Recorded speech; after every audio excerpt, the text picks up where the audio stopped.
This will be our 10-second warning.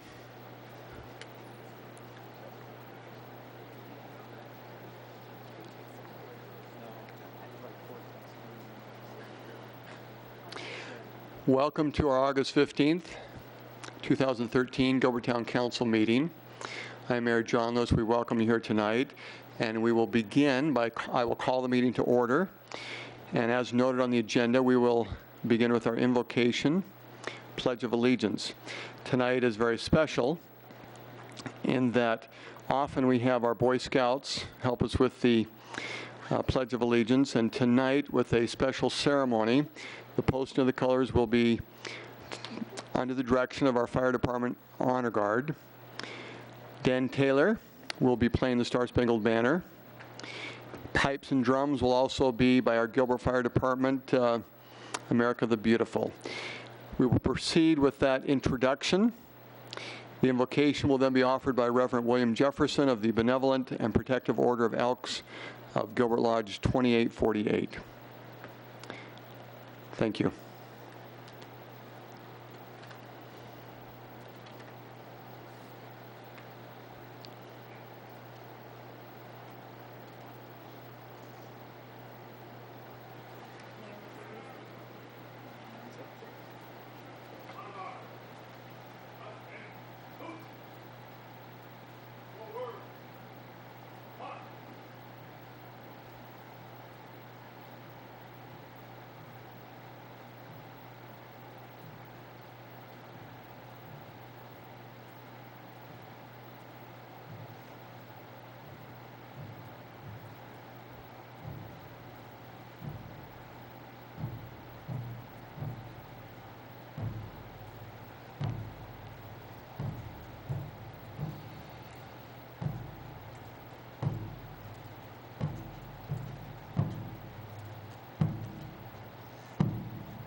Present.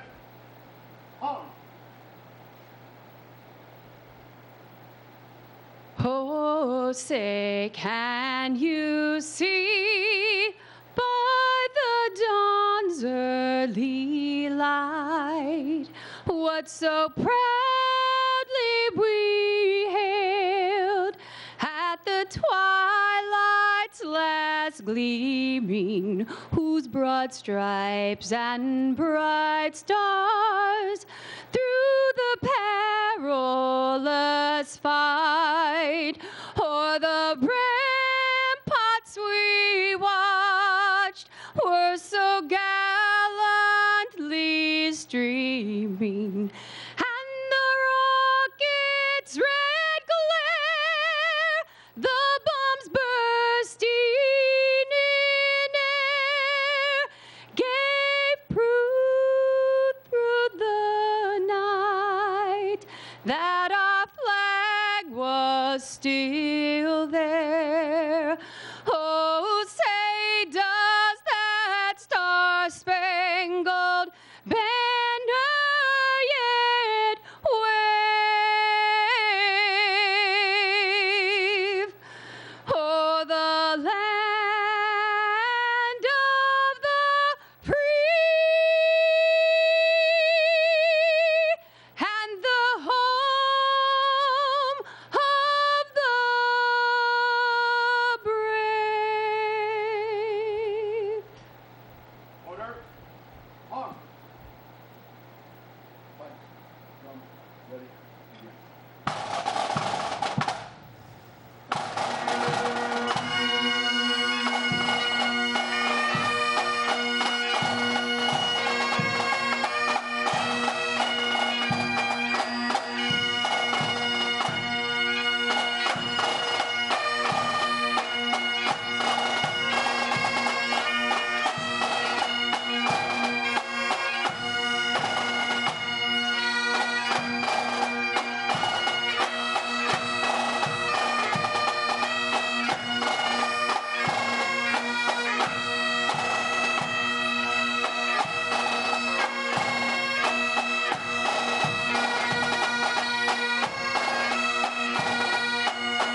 Forward.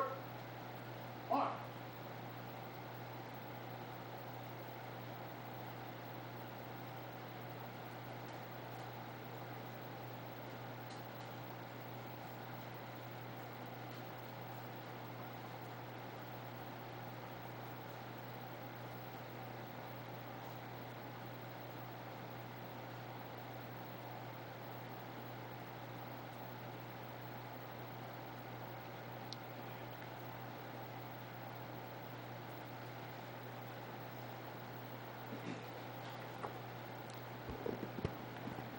Will we please bow our heads?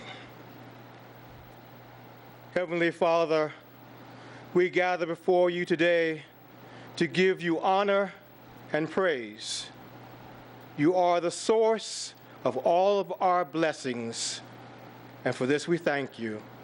We thank you for the opportunity to live and thrive in a nation in which we are free to come and assemble together as a community. Although our passionate ideals may differ, allow us to strive towards using this passion to the better understanding of each other's hearts. Guide us down the path of righteousness. Allow us to reach for your hand before and after all decisions being made.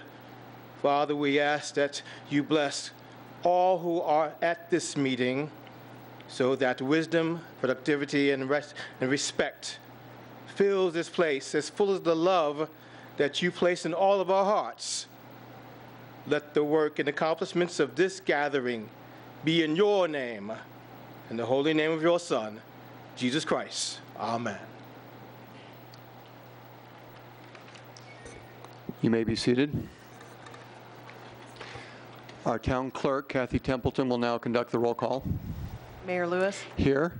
Vice Mayor Cooper, Here. Councilmember Cook, Here. Councilmember Daniels. Here. Councilmember Peterson, Here. Councilmember Ray. Here. Councilmember Taylor. Here. Quorum is present. Thank you. Our first item of business, is there a motion to confirm the appointment of Jim Jobush as Gilbert's Fire Chief effective August 19, 2013? Mayor? Oh, Jen. So moved. Second. There's a motion and a second. Please vote. And Councilmember Ray, your vote?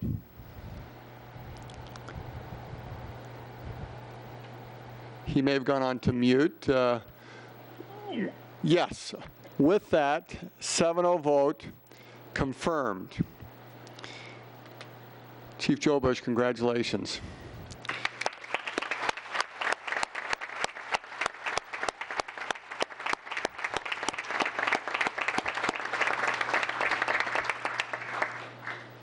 Chief DeWitt, come forward. Chief Jobush, front and center. There's a ceremony that's about to take place.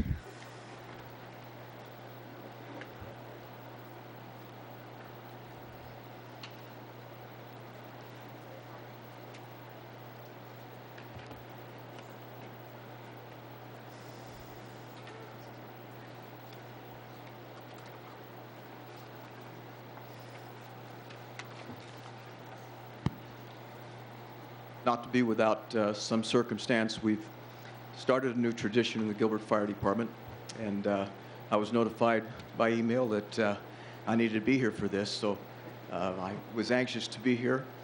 The trumpet is a traditional communication device that was used by fire chiefs many years ago as they screamed orders at the tactical portion of firefighting, and it's been kind of passed along as a symbol of those who went before us and their communication abilities. Now, we don't use these very much anymore. But as a tradition in the Gilbert Fire Department, the notion of placing the fire chief's name on this particular trophy and keeping it in the fire chief's office as the town of Gilbert goes through more and more fire chiefs. Excuse me, I'm a lot of breath. I just ran down from a mountain. is one I think that I'm glad to be part of, and Chief Jobush, as you start out on this part, and you might remember a couple of years ago as we were driving 87 hours to New York, I said, what do you think you would do with this fire department? We had probably the most lengthy conversation I've ever had with Chief Joe Bush, but he was a trapped individual at the time. But we had an opportunity to discuss that, and I am anxious and excited for the Gilbert Fire Department, the town of Gilbert. So congratulations, Jim.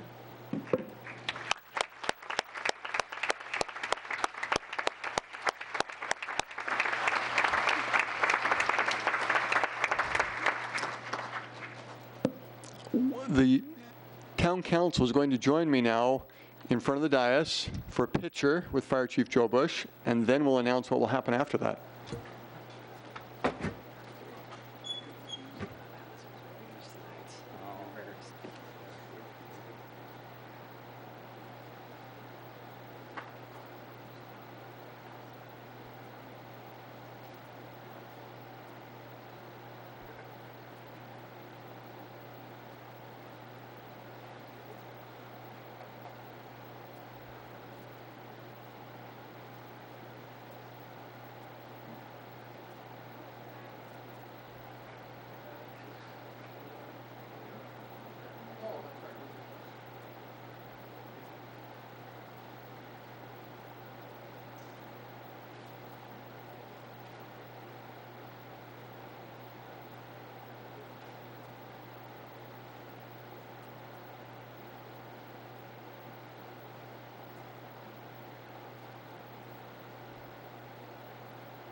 Your first assignment, Fire Chief Joe Bush, will be to exit council chambers, conveniently find a spot where those that want to come out and congratulate you can, and enjoy a reception held on your behalf. For the rest of us who will be beginning the town council meeting in 10 minutes, you've got a 10-minute recess.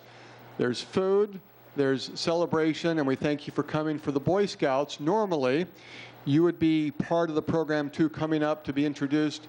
You're not on the agenda tonight, and so I can't do that. But during this recess, I'll invite you to come forward.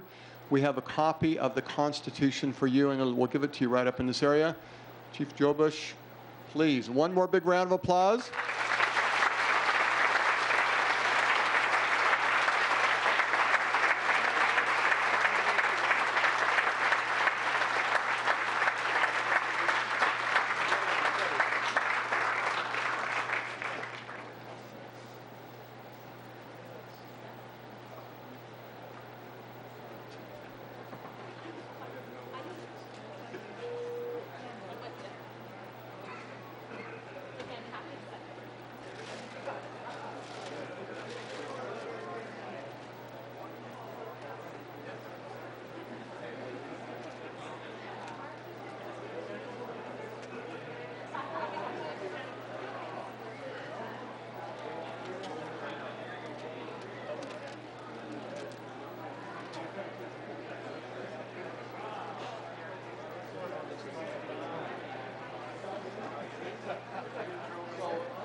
As part of the recess, Councilmember Ray has arrived, so we're still on recess, and we're going to invite the council to come again and do one more photo with Chief Joe Bush.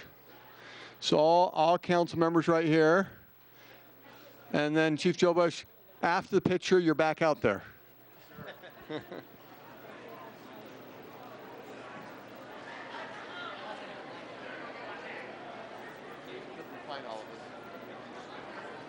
Victor, Jared, Ben, and Councilmember Cook.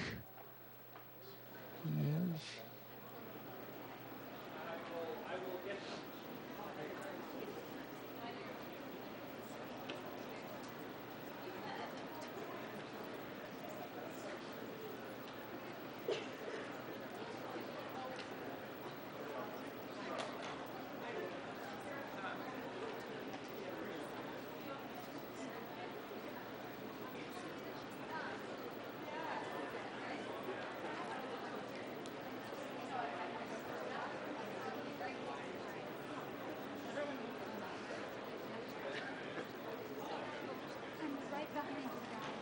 Don't be nervous.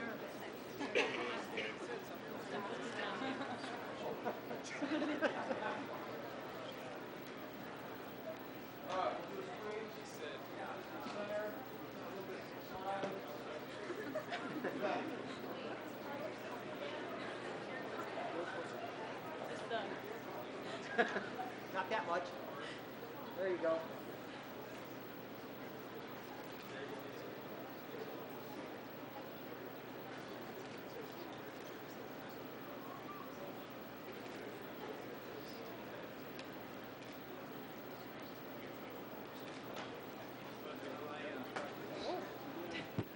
Whoa, just to get us warmed up to end the recess, another big round of applause for Chief Joe Bush.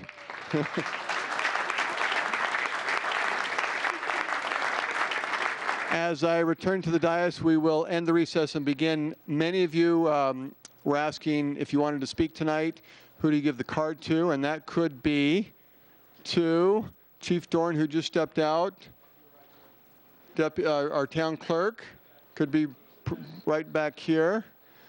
Oh, that's right. Chief Dorn is right back here, so he can take your cards, and then they can also be brought up front.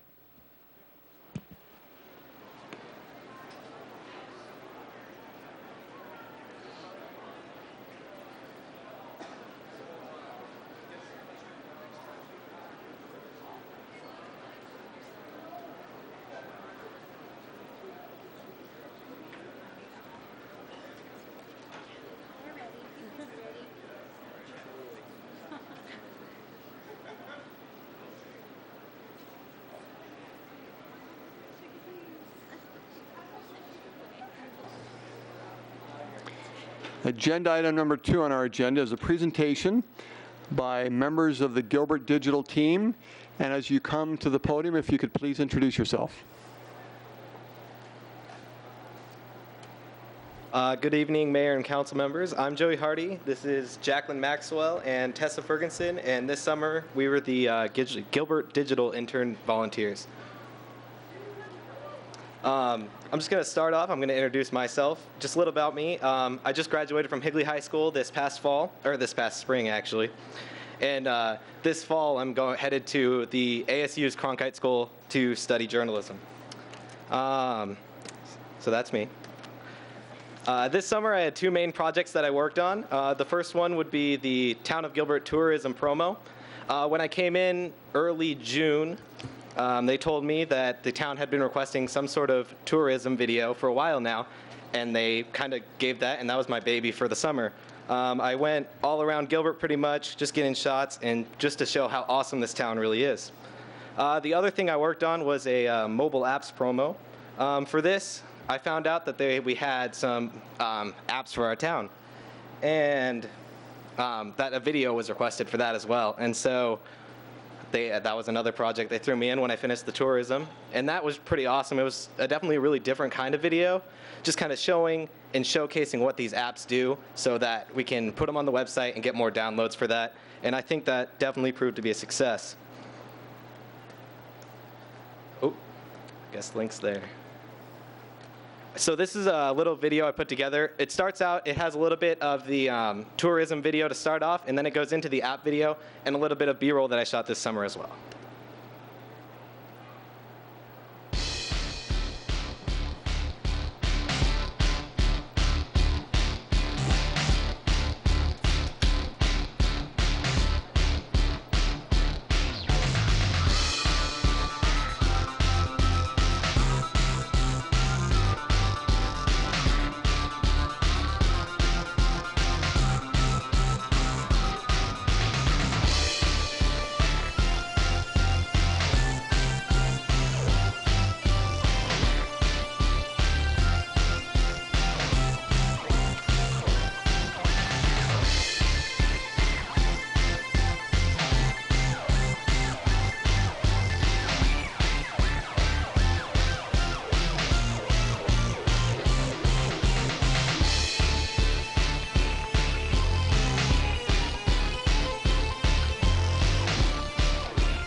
All right, so that was that, and I can say that I am the proud owner of all 4 Gilbert apps on my phone now. This summer was definitely a learning experience for me. The first thing I learned, and which is one really important one, is planning and time management. Doing the tourism video, I had to go pretty much everywhere in Gilbert, and so I had to make myself a schedule, get times down, because I didn't want to miss anywhere, and it would kind of be detrimental to the video to miss somewhere. So I had that planning out, and that time management, definitely learned that. I also learned some improved shooting techniques while going out with Gardenia and Jessica on some shoots. One of the ones I went to was Helier, and that's where I really learned a lot, just on how to make it more efficient and get the shots quicker and things like that. Also, I got a glimpse at how live TV works. I did one of the council study sessions back over at the switchboard back there, and I switched the video for it, which that was definitely really cool, and it's the first time I've ever done anything that's live. And finally, I learned kind of working in a professional environment. I'm right out of high school. I've only worked in a video classroom. So obviously, I mean, there's going to be joking around. It's going to be not too professional. But then I come into here as a volunteer, and I thought it was really, really fun. And it's a completely different experience being immersed in just a professional area where everyone's really focused and stuff. So finally, I'll get down to the best parts of this. And the best part was probably switching video for the town council study session, like I said earlier. That was just a lot of fun, and it really kind of got me interested in that kind of thing. I've never really done that before. And then finally, going almost everywhere in Gilbert was really awesome, and it was just a little bit of a different view of Gilbert because I was going out there to shoot video. I wasn't going out there for fun or anything, but, well, it was fun, don't get me wrong. But I was going out there, it was more of a professional type thing, like I said, and yeah. So I just wanted to thank you for letting us have this experience, and I'm going to hand it over to Jacqueline now.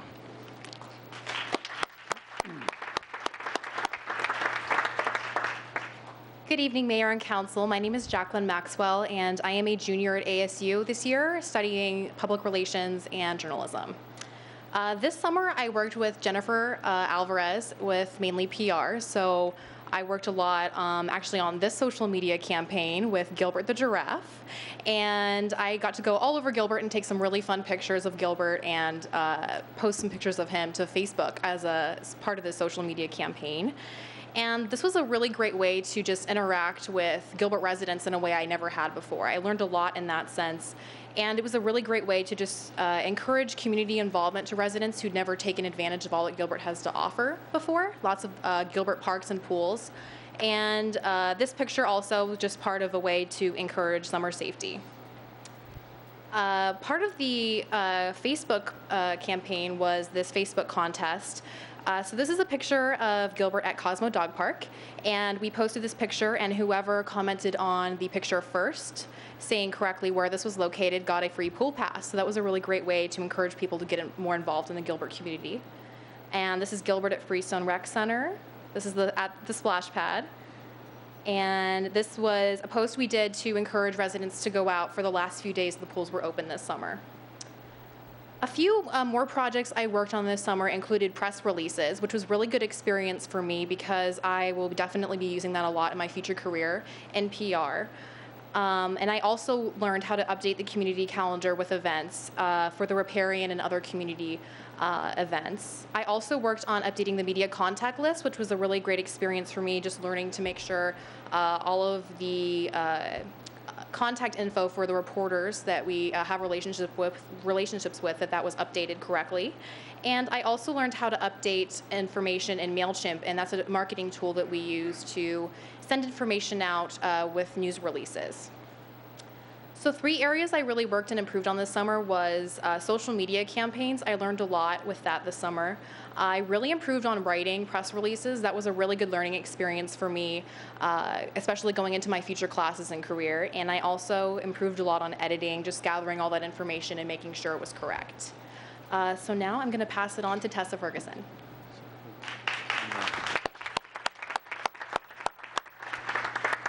Good evening, Mayor and Town Council. My name is Tessa Ferguson. I'm a senior at the Walter Cronkite School for Journalism and Mass Communication, and I'm studying broadcast journalism. This summer I worked mainly with Gardenia and Jessica in the digital newsroom.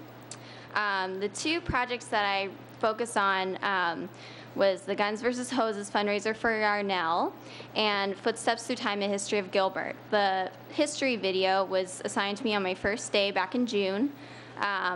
It was a project for human resources, but it kind of turned into something that can be used across different, places in the town, internally and externally. And then the Guns versus Hoses video, I kind of, was assigned that video, and I went and learned so much about how the community came together and raised money for the victims the families of the victims of the Yarnell fire. So here's a little video. It's just 30 seconds from each of the projects that I worked on.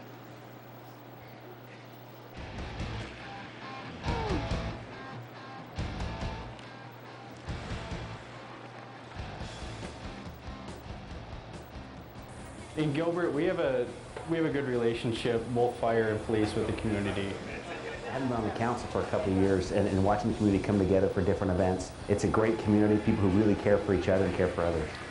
So I'm just hoping people have a good time, just maybe have a couple hours of fun and raise money for those families. Rent 1 to get 5 for free.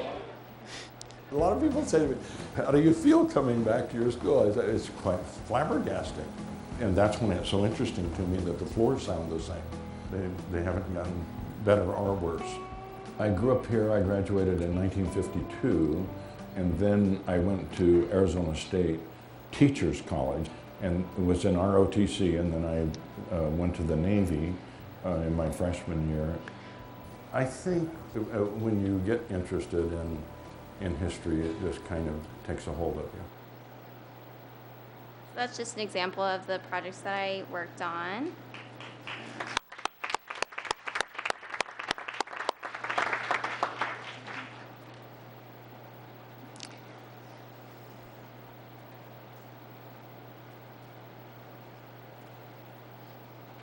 We'll just flip through these again. And so basically the main things I learned, Gilbert Digital team is really working on changing the way we communicate with the residents of Gilbert. We talk about it a lot in the classroom, how digital journalism is the wave of the future, and I think it's really great to see a town using it as their main form of getting events out there and having the people learn about what's going on. I got to connect to my community like never before. I've lived in Gilbert for 9 years now, and it's amazing to see how many people love this town and really work together to make it an amazing place to live. And going out and shooting stories with Gardenia and Jessica and doing my own packages, I learned a lot of good techniques for visual storytelling, being able to tell compelling stories through a camera. And my favorite experience probably was working with Gardenia and Jessica. I learned a lot of, just things that you don't get to see in school, actually being out in the field and doing the shooting yourself. Thank you so much for this opportunity. It was great to become the first group of volunteers for the Town of Gilbert digital team. It was a really great experience, and Mayor and Council, if you have any questions. Dana, would you like me to do the summary, or would you like to? On the agenda, it just says we get to have a presentation on all these great projects that these three did for the summer, but I think the agenda really should have said leadership for the future. And to the three of you, thank you. You demonstrated some great skills, enthusiasm. The projects were very beneficial, and they have a life that will continue on for quite some time. So on behalf of the Gilbert Town Council, 225,000 residents, we thank you with a big round of applause.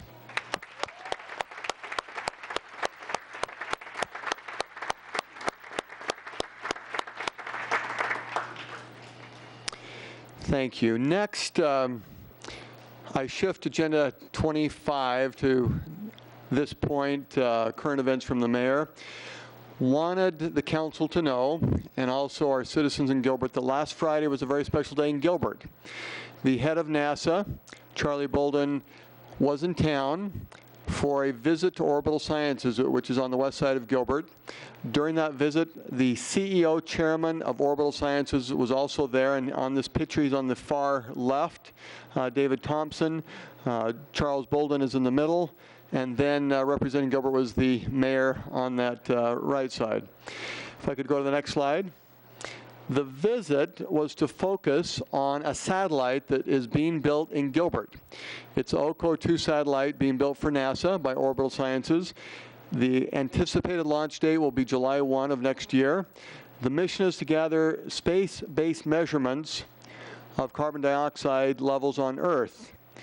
And of course, from this, what is being said about Gilbert and what will be said, built in the satellite capital of the world, Gilbert, Arizona. Just thought you should know that. The second item on current events from the mayor, Chief Dorn, if you could come forward to the council. I will mention that yesterday was one of those inspiring moments where the quarterly police award event took place. And Chief Dorn, tell us more. Thank you, Mayor. We had a great event. Every quarter we gather to honor our employees with service awards or other awards of excellence. We also recognize our civilian employee, our volunteer of the quarter, supervisor of the quarter, and some other awards. This one was a little bit special, and in fact, we had to move all the way over here to the council chambers with some help from our team on the town side, because we had too many people here. And we, in fact, filled this room up with people, family and friends. This was a very special event for us. The Medal of Valor is the highest award that can be given to a police officer in the town of Gilbert. Medal of Valor is presented to a police officer that goes above and beyond in risking his or her own life in order to save the life of another person. We have a life-saving award that officers can receive for saving somebody else's life. We've only had a couple people in our department's history be given the Medal of Valor. If you happen to notice the shoulder patch in the background and on this officer, this sergeant's sleeve, it's a Mesa Police Sergeant. It's the first time in our history that we've awarded the Medal of Valor to a member from another law enforcement agency. We also issued a Certificate of Valor to Mr. James Blair, who's the father-in-law of Sergeant Stefan. What happened in this incident, there was a tragic traffic collision that involved some high school age kids in the area of Greenfield and Ocotillo about 2 months ago. The car vaulted the canal, came to rest, rolled. Sergeant Stefan and Mr. Blair were at a residence very close to there. They heard the collision. They didn't see what happened. They immediately sprang into action, rushed over there. So several of the young people were trapped in the vehicle, and the vehicle burst into flames.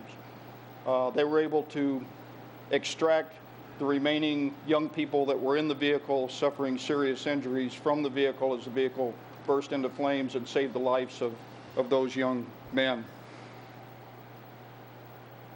In another incident, we had Amber Barnhart and Ryan Barnhart. Ryan is one of our detectives. It's an auto theft detective. His wife is a registered nurse. They were at a gym working out. Also at the gym was one of our former firefighters, who's now a town employee in another department here in the town, who collapsed from a heart condition. Stopped breathing. Amber and Ryan immediately sprang into action, administered CPR and in fact saved his life. And for that, they were awarded a life-saving award. In another life-saving award, Officer Jacques Treg responded to a call for service on someone who attempted to take their own life. When they arrived on the scene, the person's husband was administering CPR that was not being successful. Officer Treg took over the CPR and was able to sustain life of the person that was involved in the incident. For that, he was awarded a life-saving award. The other award, the final one that I'm going to discuss tonight, is a Distinguished Service Award. Distinguished Service is for an employee in our department who goes above and beyond the call of duty. It can be over a period of time or from a single incident. This one's kind of special to us that Sergeant Benny Fisher was sent up to Prescott when the firefighters were killed in Prescott. Our department, the Mesa Police Department, were the first ones to step up to offer assistance to the city of Prescott. As you may be aware, they also had the rodeo festivities and other festivities that were going on in town at the same time that they were having to deal with this tragic loss.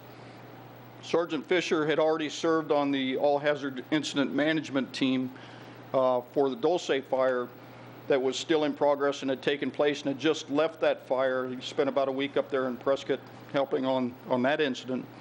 He went up there to assist in providing law enforcement services with the city of Prescott, working arm in arm, hand in hand with the police officers up there. When he walked into the incident command center, they said, "We need you to stay. We need a law enforcement liaison to take over to assist us in all the activities that were taking place surrounding the tragic loss of life." His job was to, he was going to be there for 2 days. He ended up being there for about 12. We had to take some clothes up there for him so that he could stay. He slept on the floor at the high school, getting about 2-3 hours of sleep a night in that 11-day period. His job, including the visit from the congressional representation and the Vice President of the United States, was to coordinate all of the law enforcement support for the funeral services, for the VIP visit, for the memorial service, and any other assistance that was needed up there. With just an amazing feat.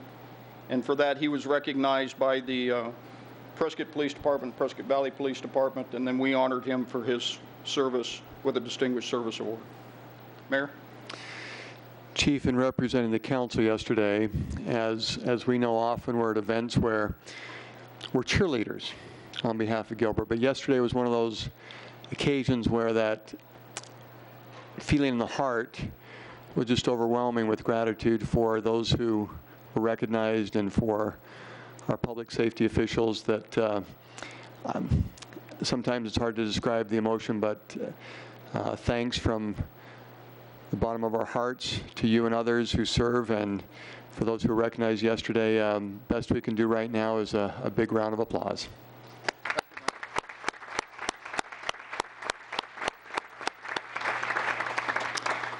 Thank you. The next item on the agenda, communication from citizens. Vice Mayor Cooper, as we were talking a moment ago, I haven't seen any cards for this section. Is that correct? Yes, Mayor, that's correct. Okay, let me just confirm. Okay. For planning, we have seen a number of requests to speak on agenda item number 20. We will get there, and as we're preparing for that, I will tell you my game plan and make sure the council feels okay about this. We have about 22 so far that are wishing to speak. Of the 22, 4 are speaking in favor, 18 against. Often, if that's more balanced, we try and divide up the time where it's roughly the same. I don't think that's going to be possible tonight, and so this is what I would suggest is that, and Vice Mayor Cooper, you can help me with these thoughts, that we would begin after we have a presentation from town staff. When we get to agenda item 20, that we would ask for 2 that are for to speak for 3 minutes.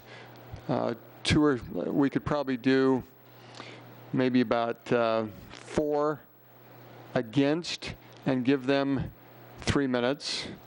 And then we would do 2 more for for 3 minutes, and then we would ask maybe the next 7 that are against to speak for 2 minutes, and then the following 7 to speak for 1 minute.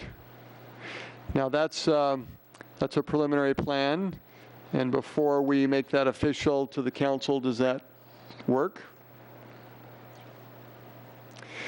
And to those who will be speaking, we do attempt to be very professional, and if you're right in the middle of a sentence, to not cut you off, but when the light will go off that your time is up, it'll be about 10 seconds to wrap up, and I'll try and not be rude in interrupting you, but just to make sure that you saw that, to give you that warning, and then we'll ask you to pass the baton to the next person speaking. But the reason why I mention that is if, especially those who are against, if you wanted to step out and organize who would be the 3-minute speakers and the 2-minute speakers and the 1-minute speakers, this will give you a few minutes, and we will proceed with the consent calendar and then the first few public hearing items.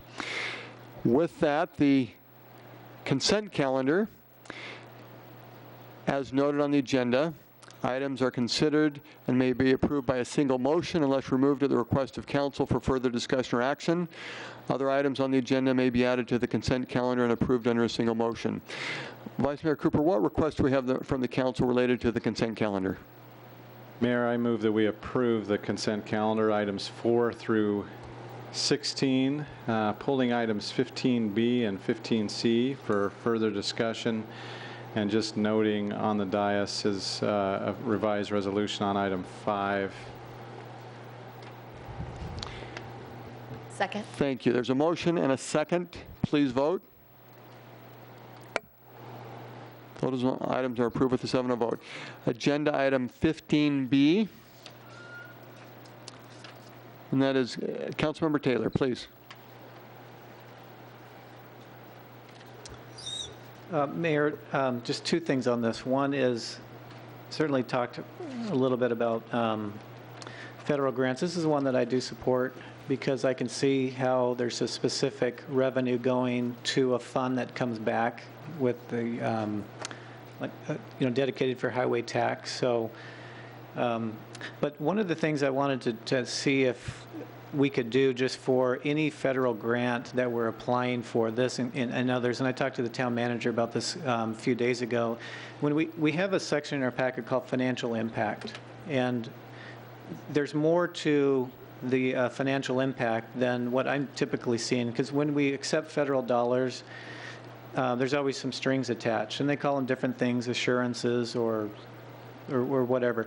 My request, if it's okay with you and others, is to include those as part of our packet, and they could be separate, as just list the regulations, and typically it's just a cut and paste exercise so that there's more transparency to the public of what the town government is signing up for should that particular grant be received and delivered to the community. So that. Manager Banjo, let's do it. Yeah, I think that's a great suggestion. Councilmember Taylor, we are at work right now compiling that information, and we will start including that with any grant that we receive, any conditions that are tied to the dollars. Thank you. Appreciate it. Thank you. Any other discussion on 15B? I will entertain a motion. So moved. Is there a second? Second. With that motion, second, please vote. That's approved with a 7-0 vote. Thank you. Agenda item 15C, Councilmember Peterson. Mayor, I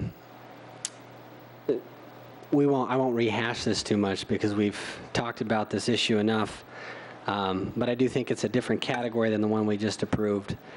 It's just as much a part of the deficit spending, I think, as anything else we've objected to.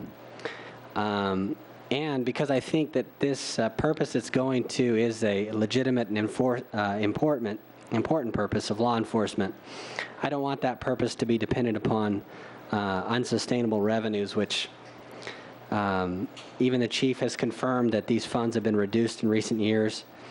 And I think if we get what we want to see at the federal government and they get their fiscal house in order, these funds could quickly dry up. I suggest that we get off of them completely. I have other concerns as well, but we've heard them before and I won't repeat. But with that, I'm not going to be voting for this one. Thank you. Any other discussion on 15C? Is there a motion? Mayor, I move that we approve 15C as presented. Is there a second? Second. There's a motion and a second. Please vote. That's approved with a 5-2 vote. Thank you. Vice Mayor Cooper, I believe that covers the consent calendar. The public hearing, I'm paying attention to the request to speak cards, and so far I'm just seeing agenda item 20. Are there any for 17, 18, or 19? To council members, before I open the public hearing on 17 through 19, do we have some discussion that you would like to have? Okay, 19 and okay. I open the public hearing on agenda items 17 and 18. And I close the public hearing on agenda items 17 and 18, and we'll entertain a motion. Mayor, I move that we approve items 17 and 18 as presented. Is there a second? Second. With that motion and second, please vote. Those items are approved with a 7-0 vote. I open the public hearing on agenda item 19. Councilmember Peterson.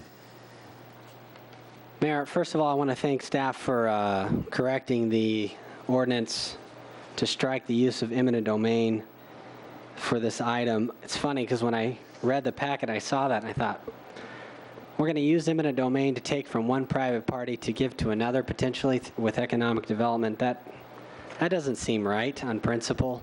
It just so happens it's also illegal. So I'm glad that that was fixed. But Mayor, I've also confirmed with staff that there's no specific use necessarily designated, and certainly no public use in mind with this purchase.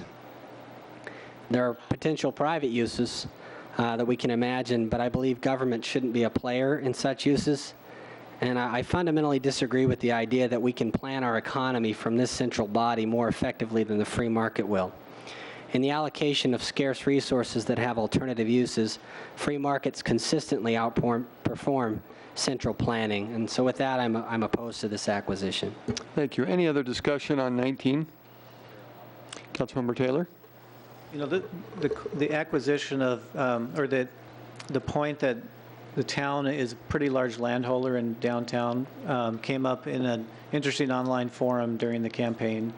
And my position then and my opponent's position was more of we should be out of, you know, becoming the landholder.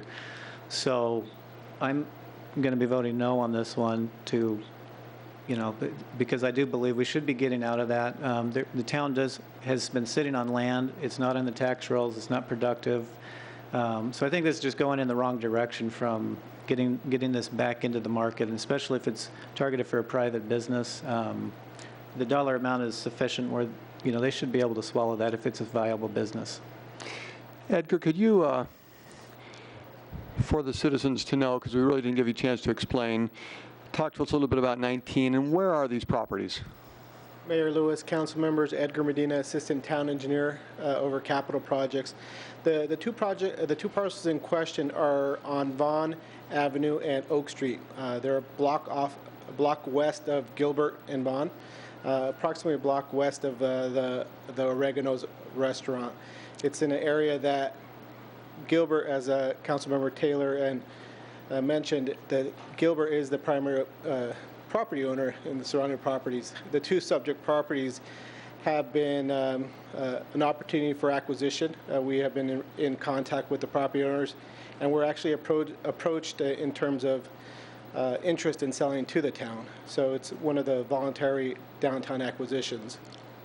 That's what I understood, and so I, not to lobby or go a different direction, but I knew these parties had planned on, when the time was right for them, to approach the town. And when we think of all of the land that's in our downtown area, Oregano's, Postino's, Health Theater, what is happening right now with the project that will be north of Oregano's and the parking garage and St. Xavier coming behind, and flexibility for the future. I guess for planning purposes, I'm an advocate for this, because if we had a different owner of land, in some of these pockets, it would have caused the town possibly to be paying 10 times the amount at some future date. So I think this is a wise investment for the town. I understand the comments you're making, but again, I think this is the right time and a good decision. And before I entertain a motion, I'll see if anyone else had some comments. Councilmember Ray. Edgar, just to confirm, the town currently owns all the property surrounding these parcels, right? Mayor Lewis. If you include the street. Councilmember Ray, the town currently owns, if you could visualize the properties north of Vaughan, west of Gilbert, and bound by the Western Canal, there's 4 parcels that the town of Gilbert does not own. So from a percentage standpoint, the town of Gilbert owns about 95% of this entire property block outside of these 4 parcels. Thank you. Any other discussion? Councilmember Peterson. Mayor, thank you for the indulgence. I just reflect back on something Ronald Reagan talked about when he was trying to pull our country out of the economic malaise we found ourselves in. He said, you know, we've tried to solve so many of our economic problems through planning. And I hear that word a lot about what we're planning as a government for those land uses. And he said that, you know, the more plans fail, the more planners plan. And I don't think that's the road we want to go. I think the free market does a good job if we unleash it. So thanks, Mayor. Vice Mayor Cooper? Yeah, the only comment I'd make, having the opportunity to work with our downtown merchants and others that are so excited about everything that's been going on most recently, is that, like it or not, the town does own a lot of property down there, and if we are going to maximize the value for our taxpayers of the investment that has been made, we need to do what we can to mitigate the risk for the market, so that as they come in, they pretty much know what they're getting, and they don't have to wonder whether they're going to be able to get that other parcel or whatever. And the fastest way for us to get a return on investment is to go in and make these acquisitions at fair market value and get the land packaged up. So that's just my perspective on it. Thank you. I close the public hearing on agenda item 19. I will entertain a motion. Mayor Lewis, move to approve agenda item 19. Is there a second? Second. With that motion second, please vote. That's approved with a 5-2 vote. Thank you. I now open the public hearing on agenda item 20, and we'll look to town staff to give us a summary and overview.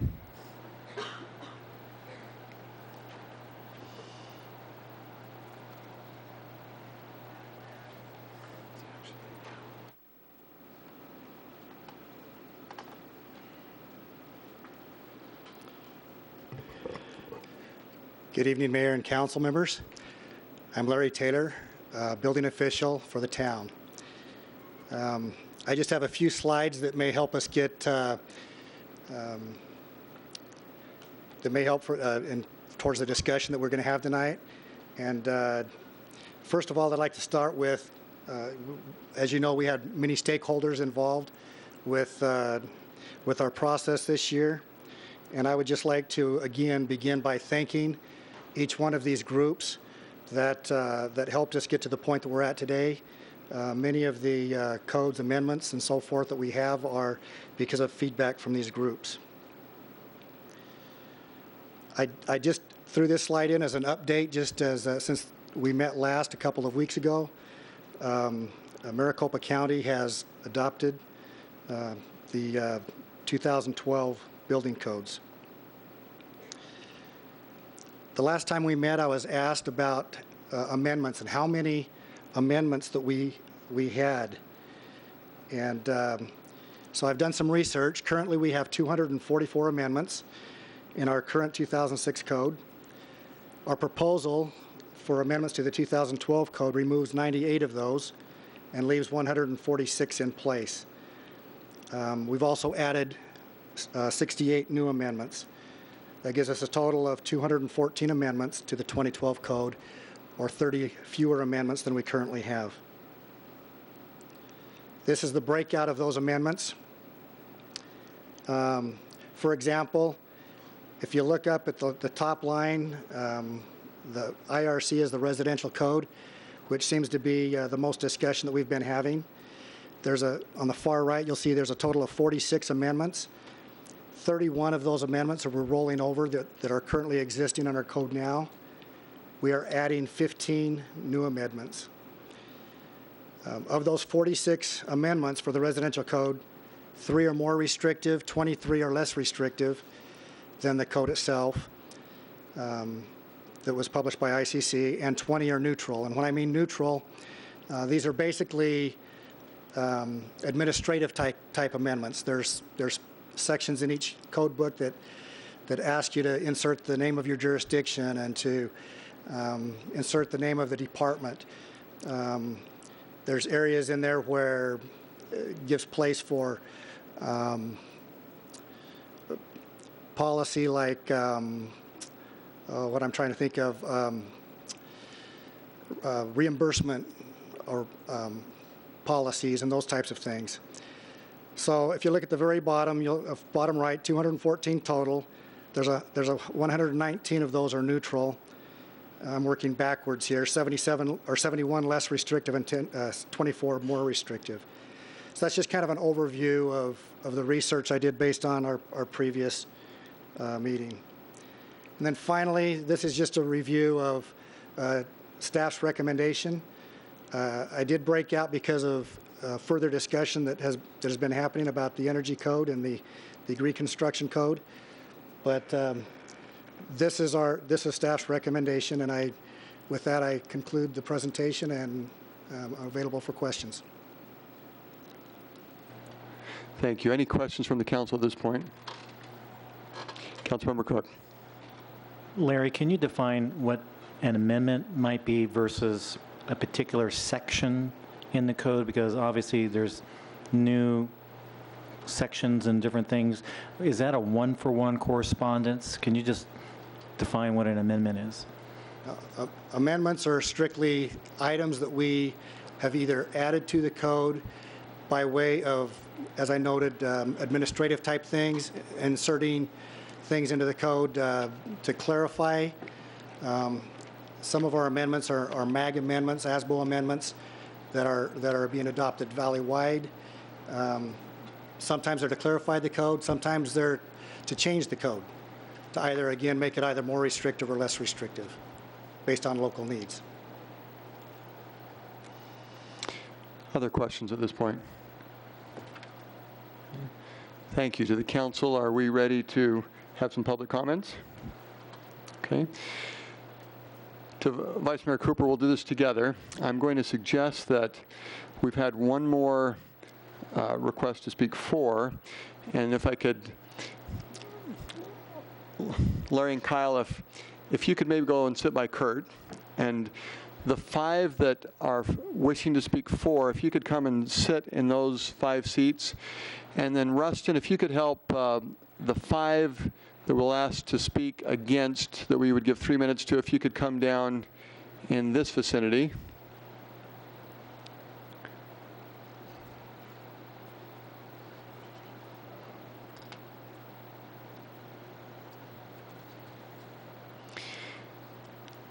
What's nice is a community, we're all together, and I don't mean to be dividing us, but that'll just help in the efficiency of the meeting. And to Vice Mayor Cooper, as you help, you'll have to start crossing off names to make sure that we cover everyone who is wishing to speak. And I realize we have many who have submitted cards who want their name read for the record but do not wish to speak, and we'll get to that near the end.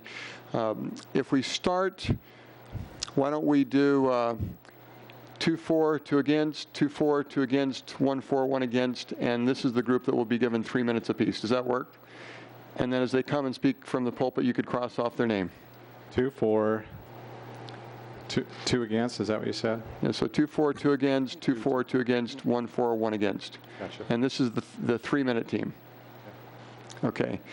And then between the 5 of you, if you can just determine who's going to come forward, we'll ask 2 that wish to speak for, the agenda item 20 to please come forward. And what we'll ask you to do is when you come forward is to state your name for the record, and if you are a Gilbert resident, and then we don't need any other information, you can begin speaking.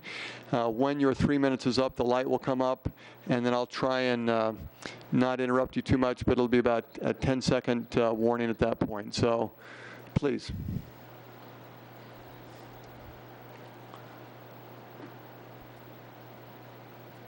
Good evening, Mr. Mayor, members of council. My name is Jackson Mall. I'm the Deputy Director of Municipal Affairs for the Home Builders Association of Central Arizona.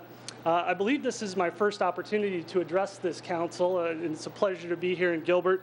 On behalf of the association and our members, thank you very much for the opportunity to comment on Gilbert's adoption of the 2012 construction codes. In particular, I wanted to highlight the efforts of Larry Taylor in bringing the Home Builders Association to the table and engaging the council and the regulated community in the discussions regarding the code adoption. I understand there's a lot that want to speak, so I'll keep this brief. Although far from the only regulations that home builders face, building codes are some of the most significant regulations imposed upon the industry. The Home Builders Association is very appreciative of the town's thorough and thoughtful discussions regarding the appropriate role of local government in regulating construction. On the one hand, building codes are an expression of the legitimate function of local governments to regulate, to protect life, health, and safety of its residents. Therefore, the Home Builders Association is supportive of the International Residential Code because of its focus on these items. In addition, we believe its adoption will provide a general level of consistent regulation across municipalities and states, at least provide a starting point for builders so they understand what is required, and also because it serves to establish a community and industry standard of care, which is important against defending against legal claims. Moreover, frequently code updates provide for additional updates to modern construction practices or more current construction practices, which might actually be prohibited under older versions of the code. On the other hand, building codes may in some instances infringe upon the freedom of home buyers to choose the options they want to invest in based on their own individualized cost-benefit analyses, or even price potential home buyers out of the market. Thus, the Home Builders Association would support a council decision to refrain from adopting the International Green Construction Code and the International Energy Conservation Code, or to follow Maricopa County's leads and make the compliance with those codes voluntary. However, should the town elect to proceed with the adoption of the International Energy Conservation Code, we strongly recommend the inclusion of the proposed amendments to mitigate some of our concerns, which are included in staff's recommendation. The Home Builders Association finally believes that the council's direction to focus on the life, health, and safety aspects of these codes strikes the appropriate balance between the necessary role of government in the protection of individual decision-making, and will support policies and direction from this council which further those goals within the context of the International Residential Code. So with that, I thank you for your time, and I stand for any questions. Thank you. You may be called upon again, but please.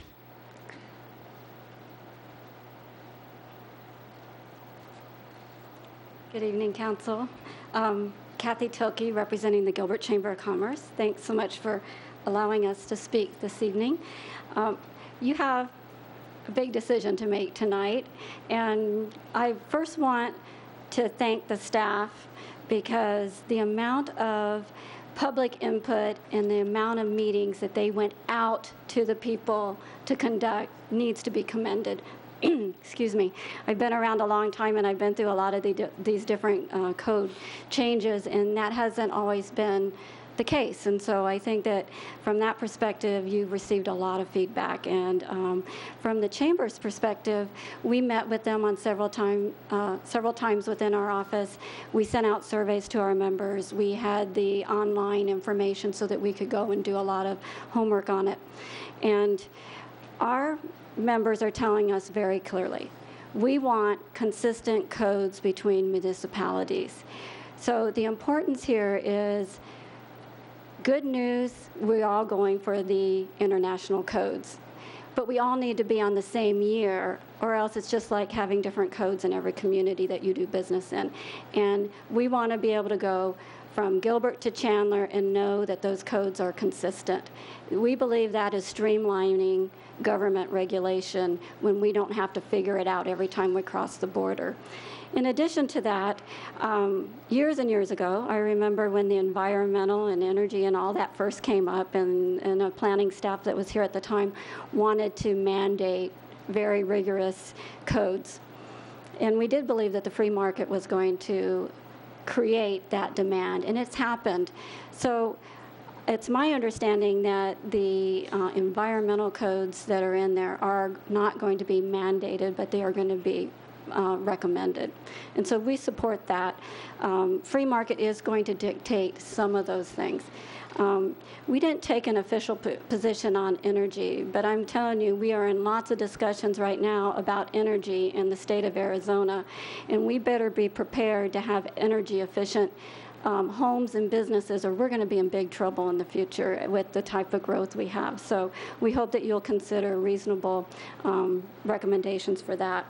And my little thing timed out. Also, we just wanted to say that we are supportive of the 2012 recommendations that are before you.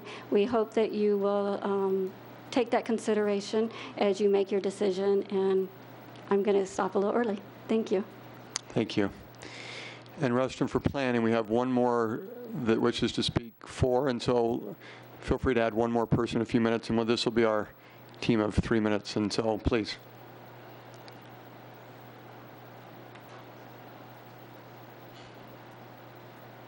Good evening, Mayor and council members. As part of my proposal, I have... And Rustin, if you can go ahead and state your name, and if you're a Gilbert resident, for the record, please. Yes, my name is Rustin Ray, born and raised in Gilbert, and a full-time Gilbert business owner. I live on Maricopa County Island in Queen Creek. Thank you. I have here copies, if I was able to give it to staff, if they could present each council member and mayor with a copy. Thank you.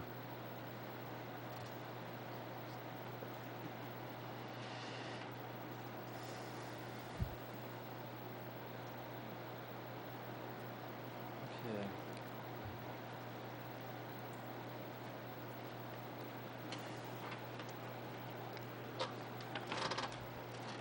Now, what's being presented there is amendments that we recommend with the adoption of the 2012 International Codes. We have been working for months on this issue, going to many meetings, sending countless emails, etc. Your efforts have been huge. We are proposing that 3 amendments be added to the adoption of the 2012 ICC Code. These 3 amendments have arisen not only from our efforts, but also from the efforts of many Gilbert citizens, local organizations, town management, and town council. We feel that this solution is a better solution than any one of us could have come up with on our own. We propose 3 amendments that will put some logic and self-governance into the code adoption process. I will briefly explain each of the 3 amendments. Amendment number 1, omit the Energy and Green Code completely. That means both will not be listed as voluntary, since we know listing them on the plans as voluntary means they are intended to be mandatory in the future. Note, by omitting the codes as mandatory or even voluntary does not restrict anyone who would like to use whatever aspects of the code they would like in the free market. Free enterprise competition will ensure better products at a better price, more assuredly than government mandates.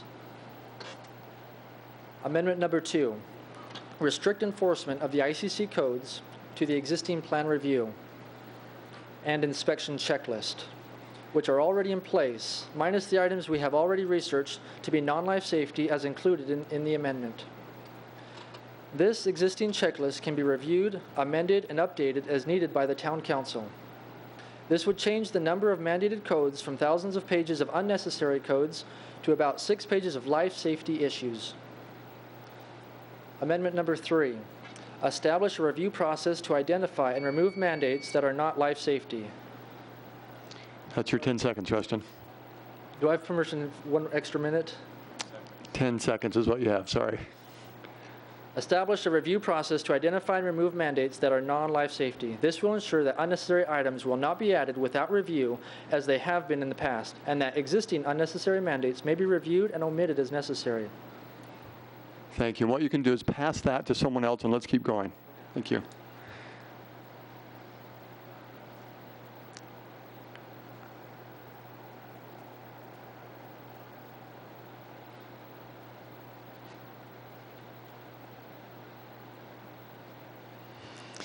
This is called teamwork, and you're doing very well. Thank you. Good evening, Mayor Lewis and members of the council. My name is Scott Ray. I reside at 2662 East Elgin Street, currently in Chandler. I was born and raised here in Gilbert for my first 20 years, and I am currently planning to build a new home in the new Bridges community right off of Higley Road, which we're excited about. To finish what Rustin was saying, one of the arguments for mandating the entire family of international ICC codes is to give enforcement officers full and unlimited power to enforce anything they feel necessary for the safety of the people. Those encouraging the blind adoption of the ICC codes claim it gives enforcement officers more liberty. They are right, but we believe in a system of limited government, not unlimited government. Another argument many consistently bring up is the argument of consistency. We want consistent enforcement. The problem is the consistent enforcement has only become worse with each new adoption of the ICC codes, and that is true. Even among towns on the same codes, inspectors in the same city, many falsely believe that they will get more consistency with the adoption of more pages of code. Logic would say that the inconsistency comes from the thousands of pages, and to expect more consistency by adopting more pages is ludicrous. Another argument for the adoption of the controlling ICC codes is to provide more efficiency and comfort to the populace. Some even claim the new mandates will save money. Even if this was true, which it is not, this would justify removing your personal choice within the walls of your own home. And here's a good quote on the subject regarding previous governments. In the end, more than they wanted freedom, they wanted security and a comfortable life. And they ended up losing all, comfort and security and freedom. That was by Thomas S. Monson. We propose that the 2012 ICC codes not be approved without these amendments. Ending Rustin's remarks. I just simply wanted to say that, should I get mine? The new proposed codes in the 2012 ICC represent a large increase in government regulation over private property. As members of the Town Council, one of your responsibilities is to protect our private property rights. Right now, with this vote, each of you have the opportunity to reduce or increase government regulations in our community. I have supported many of... Scott, there's your 10-second warning, but continue. I have supported many of your campaigns, and each of you at different times have stated that you do not support increasing regulation or taxes. This new 2012 ICC code increases both. So this is a good time to show where you really stand. Thank you very much. Thank you. And Rustin, again, we're going to have 2 more, 4, and then if you can find another person, we'll have a total of 6 and 6. So you've got 1 more person you can find. Continue on the 4 side. Mr. Mayor, members of council, my name is Jason Barron. I'm with Salt River Project. Not a Gilbert resident, but I am a big fan of the town, and really enjoy working with you and your staff and the Gilbert residents. I'd like to say that I stand in support of the staff recommendation today, including the local amendments. We find that package to be a prudent and reasonable approach to governance, an exercise of your authority as the council, and I think a sound exercise of judgment on behalf of your constituents. SRP looks at this from a practical business perspective. We are an infrastructure and economic development agency. while I appreciate the comments and think that the discussion today has been good, I'd like you to view it a little bit from our perspective as you're making this consideration.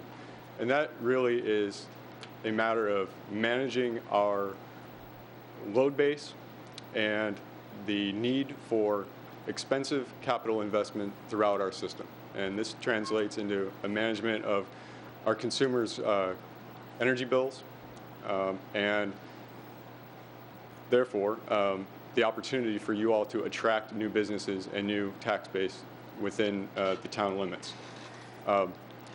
Our interest is in that.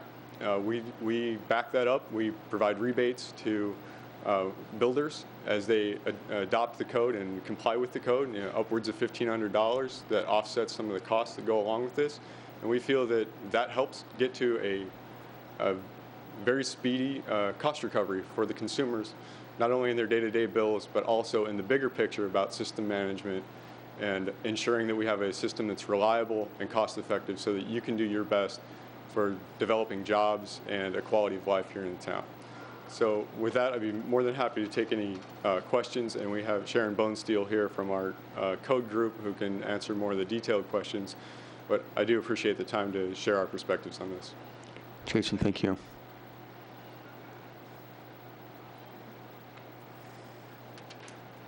Good evening, Mayor, members of council. My name is Tracy Finley. I represent Shea Homes. I'm also the chairman of the Maricopa County Building Code Advisory Board. I'm here tonight to show my support for the adoption of the International Residential Code with the amendments that staff has provided. I've been a part of the Building Code Advisory Board at Maricopa County for about 8 years now, and I've been a part of the building code industry for over 20 years now. Anytime we have a new code adoption, I think we always have to do our due diligence to figure out why some of the requirements are being put in place and why we want to make some of those amendments. I feel that Larry, Kyle, his group has done their due diligence to determine the amendments that need to be made to the International Residential Code. In all reality, this has not started today. That process has started years ago. The process is already in place nationwide for the next code adoption. It's not just us locally that make amendments, it's nationwide. Everyone has an opportunity to come to the table and make their proposal and their amendments put in place. That process has happened. I believe that the process has happened here in the Valley. Gilbert is not the very first municipality to adopt the 2012. We have the 2012 across various cities throughout this valley. We are big believers in consistency with building codes, consistency with being able to have design and construction across the different municipalities. I also want to say that I think we have to be very careful about thinking that anytime a new building code comes out, that it's just more regulation, that it's just more requirements. That's not always the case. We always are now allowed with new building codes to have more innovation. Gilbert's always been a municipality and a city and a town that really thrives on innovation, and we enjoy that as designers and home builders. We like to be able to take that innovation to the next step and push that envelope. Without building codes furthering and advancing, we would not be able to do some of the stuff that we do today if we have building codes that are historic. I really encourage council today to pass this motion. I do have to ask the question of why today? Why is the 2012 such a heavily talked about topic in the town of Gilbert when we've had all these other municipalities approve it? There's been hardly any discussion whatsoever. I think that this process, what has really opened my eyes in the town of Gilbert is this process today, the adoption of 2012, is being used as a vehicle to try to repeal old amendments that may or may not apply. And I think before we remove any code amendments, we all have to ask ourselves, why was it in there to begin with? And I really feel that that's why we rely on staff, why we rely on the professionals in this industry to do that due diligence, and I feel that work has been completed. Thank you. Thank you. Please.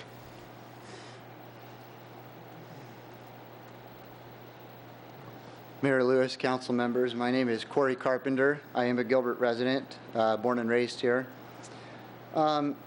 There's a few words that I've heard several times tonight. Practical, consistent, planning, and a big one is allowed. I've heard several times that an update of the codes will allow us to utilize new innovations. I think that the free market already allows us to do so. Having the codes in place is what has restricted us in the first place. So I think that the notion that new building codes is going to give us more freedom is kind of a false notion. Here in Gilbert, we have a celebration 1 week out of the year. It's called Constitution Week. So when it comes to consistency, I hope in that regard we're a little inconsistent. We celebrate liberties and a restriction on government during that week. And so I hope that here in Gilbert we're not looking for necessarily being consistent, but in protecting liberty. The Declaration of Independence boldly and rightly declares life, liberty, and property as God-given rights, and that to secure these rights, governments are instituted among men. Government was instituted among men to secure rights, not to make a profit, or to sell products, or to please stakeholders. As I attended the Town Council session on Tuesday, July 30th, 2013, stakeholder groups were shown requesting, and we saw again tonight, that the town continue adopting thousands of pages of regulatory building codes. The one body listed that requested a different approach was the people, and those are your constituents who elected you to office. It's saddening to note that the one group who will also pay for this regulatory burden is the people of Gilbert. As much as I think the other groups may do good things in our community, and please know that I do believe that they do many good things in our community, but what they will not do is eat the burden of this regulation. That cost will be passed on to the end consumer, the people. We, the people, will be the losers in all of this. Those who the town should protect will take the brunt of a decision that would be made by disregarding the voice, their voice, in favor of the recommendations of special interest groups who will not pay the price of the burden. The people elected you, and I urge you to listen to them and protect their interests and their rights. Thank you. Thank you.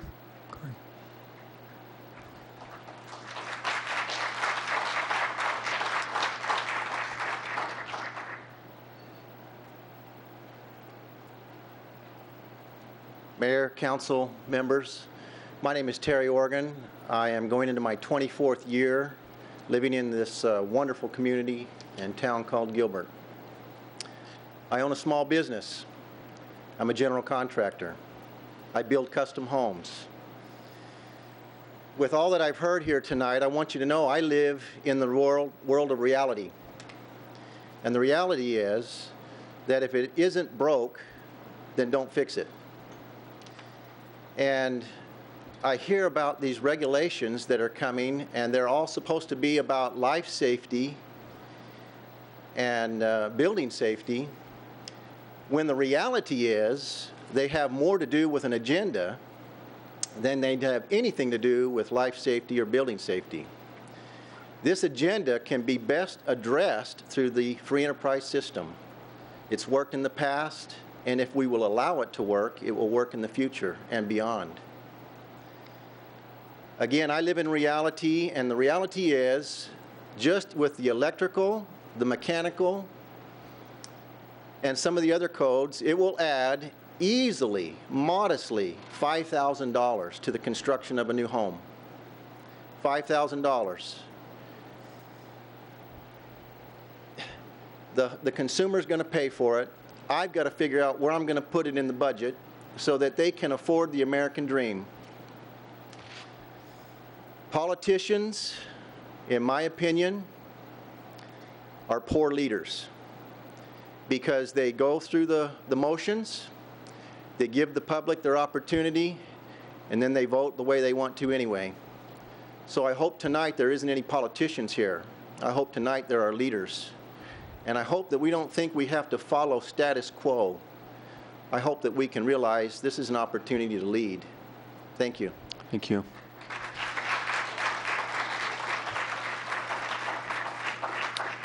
Please.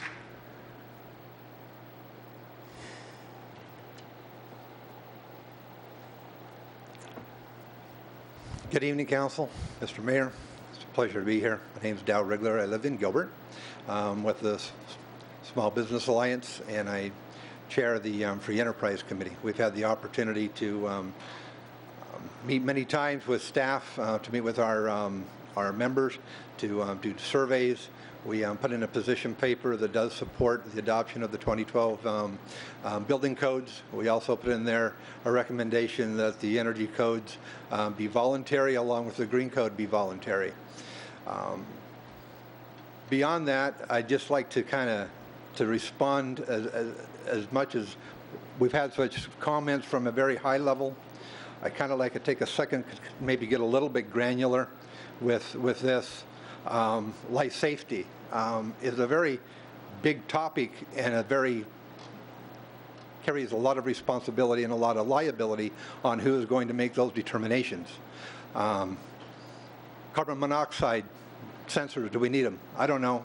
CDC said we had 500 deaths last year because of carbon monoxide. Maybe there wasn't any in Gilbert. I don't know. Maybe we just look at Gilbert. We don't look at the building safety from across the country and weigh that. I don't know. We also have, beyond that, excuse me.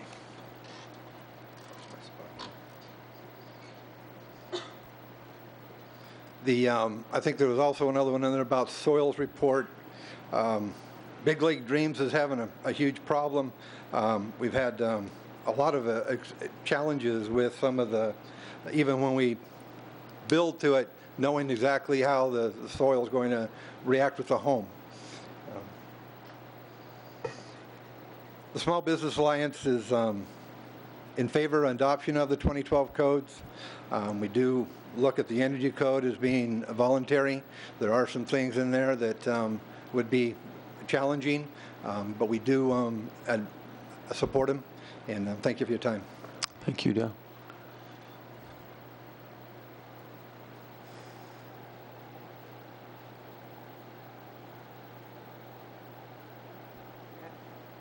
Try not to kill the computer here. My name is Sharon Bonesteel, and I live in Maricopa County Island 2. I'm SRP's Energy Code nerd, and I have spent a good 30 years of my life being involved in codes and why they're there and why these things need to be a part of our lives, so that when we walk into buildings, we don't worry about whether they're safe. So that when we go and buy a house, we know that that house has been built to a certain standard. I think we're all kind of on the page with that. What I want to kind of get to is some of the other little issues that have been brought up. One of them is this idea of energy not being a life safety issue. Well, day in and day out, working with the building officials throughout this valley, I see situations of weird kludges that people have done in an attempt to stay cool. And one of the things the Energy Code does is it works very strongly on the envelope of a building, making sure that we don't lose the energy that everybody's paying all that money, lose the air conditioning everybody's paying all that money to condition. So that's a big part of it, because that stays with the house. You've talked a lot about the free market. Well, free market also involves time. And a lot of what we don't have right now is time. We're on the verge of a big push in construction. And hopefully, with NASA and a lot of the other great things going on, Gilbert will be one of the strongest ones there.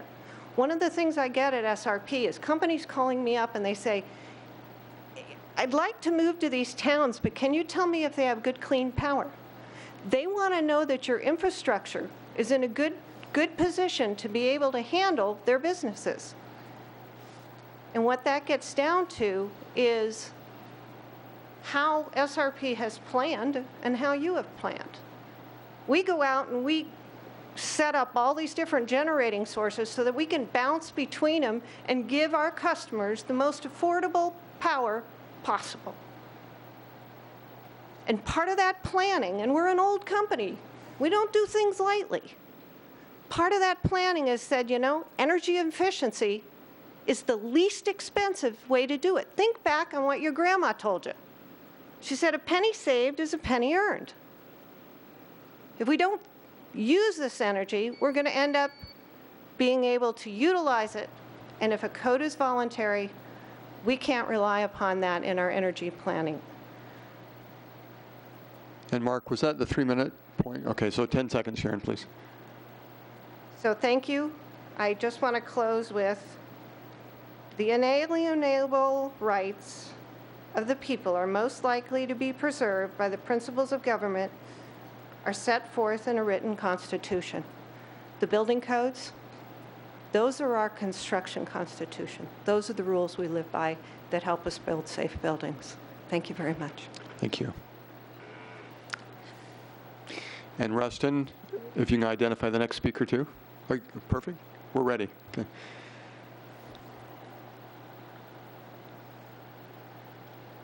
Thank you, Mayor Lewis and council members. My name is Christy Ray. I have lived in Gilbert for 35 years, where my husband and I have raised our large family. My husband and I designed and built our own home. Gordon had about 8 years of framing and construction experience at the time. We have appreciated the freedom we enjoyed to choose those things that would make our home comfortable and efficient. I enjoy cool air in the summertime. I don't like to heat up my kitchen. I have toured Thomas Jefferson's home and thought his idea for a summer kitchen was wonderful, so I set up our camping stove on the back porch. Our camping stove is a large 2-burner propane stove that can boil large pots of water in minutes. And I started canning outside instead of inside. It was much faster for me.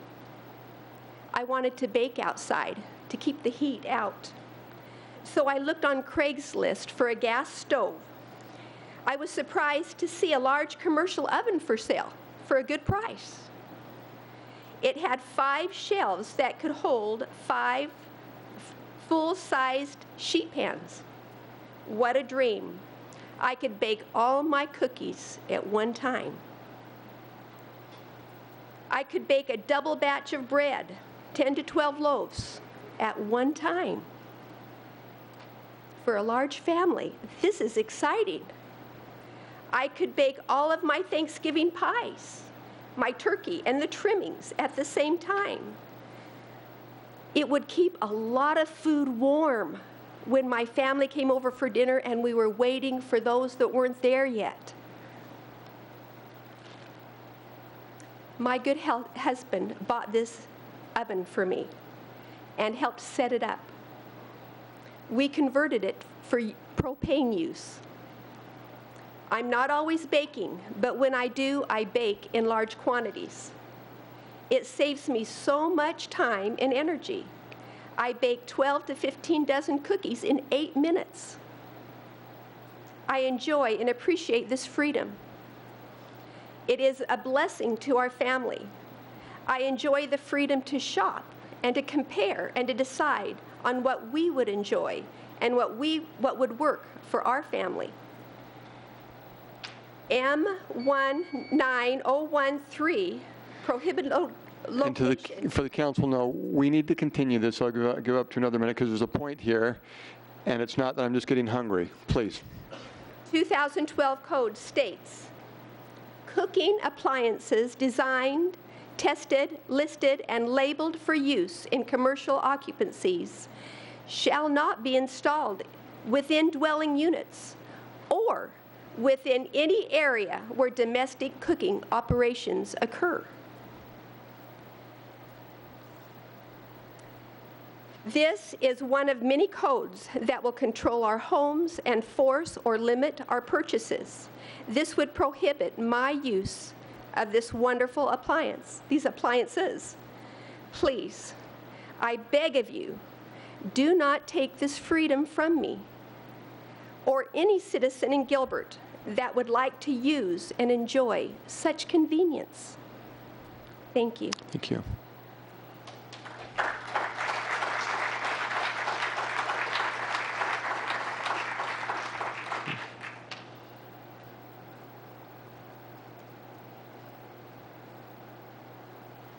Good evening, Council. My name is Matthew Papke. I'm a resident of Tempe, Arizona, currently third vice chair for District 26 Republicans, precinct committeeman, state committeeman, and unseated national delegate to the 2012 Republican Convention. I come before you tonight. First, I want to say thank you. You actually have an emblem in the chambers that says "We the People," and I greatly respect that. I respect the debate that this council has had already tonight.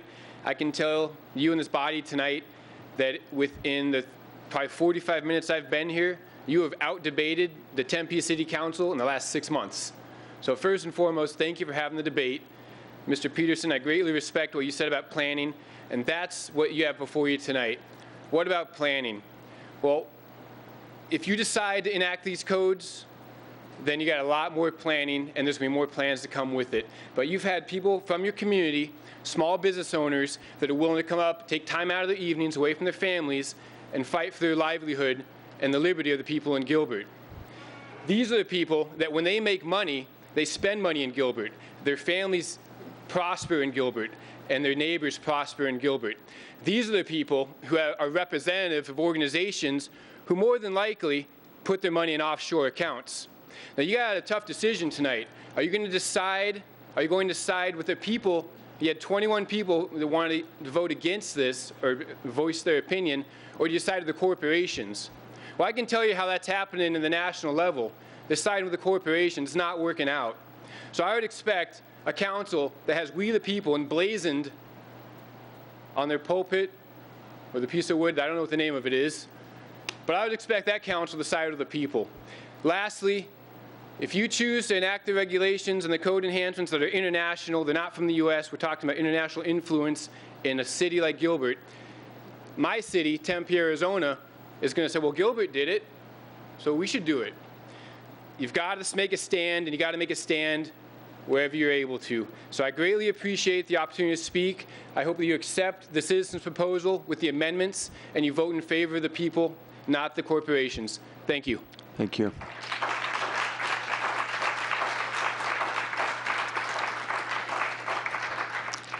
We have 15 more that wish to speak, and I know some of you have possibly, because typically we try and divide it up to 3 minutes, but this is how we'll proceed. We'll invite all those in the front row to just relax, stand, and find another seat, and the first 7 who sit on this side will be speaking for 2 minutes, and the other 8 will be speaking over here for 1 minute. And while we're trading seats, Vice Mayor Cooper, there are many that wish not to speak, but if you could go ahead and read their names. Mayor, the following do not wish to speak, but as I look through them, they all are against the item. Jeff Smith, Warren Peterson, Gina Ray, James Slauk, sorry about that, Jenny Stewart, Clifford Ray, Danny Ray, Jennifer Lewis. Thank you. We'll begin on this side, our 2-minute speakers, and as you saw, if you can state your name and if you're a Gilbert resident, and then 2 minutes, please. Thank you, Mayor Lewis. Thank you, Council. My name is Stephen J. Sterling, and I've been a resident of Gilbert for 20 years. I'm not a small business owner, I'm just a teacher. But I tell you, I look at the word international and that scares me. Your arguments have been very persuasive and powerful. But the overwhelming argument for adoption of these new codes seems to be consistency so that we match the other communities in the area. Heard a little bit about life protection and safety, but really it's been mostly that issue. And it takes me back to my adolescence and maybe yours, when I did something stupid, and my mother asked me, "Why did you do such a thing?" And you remember what the answer was when she asked you. It was, "Well, everybody was doing it, Mom," okay? And you remember what she said in answer. It was, "If everybody jumped off a cliff, Steve, would you do it too?" Ladies and gentlemen, I'm not sure that we want to jump off this cliff and adopt international codes for the major reason being to be like everybody else. I'm I'm fully well assured the sinks are not going to overflow all over town and light bulbs will not come popping out of their sockets if we allow the existing and functional and economic codes that are already there to stay in place. Thank you. Thank you.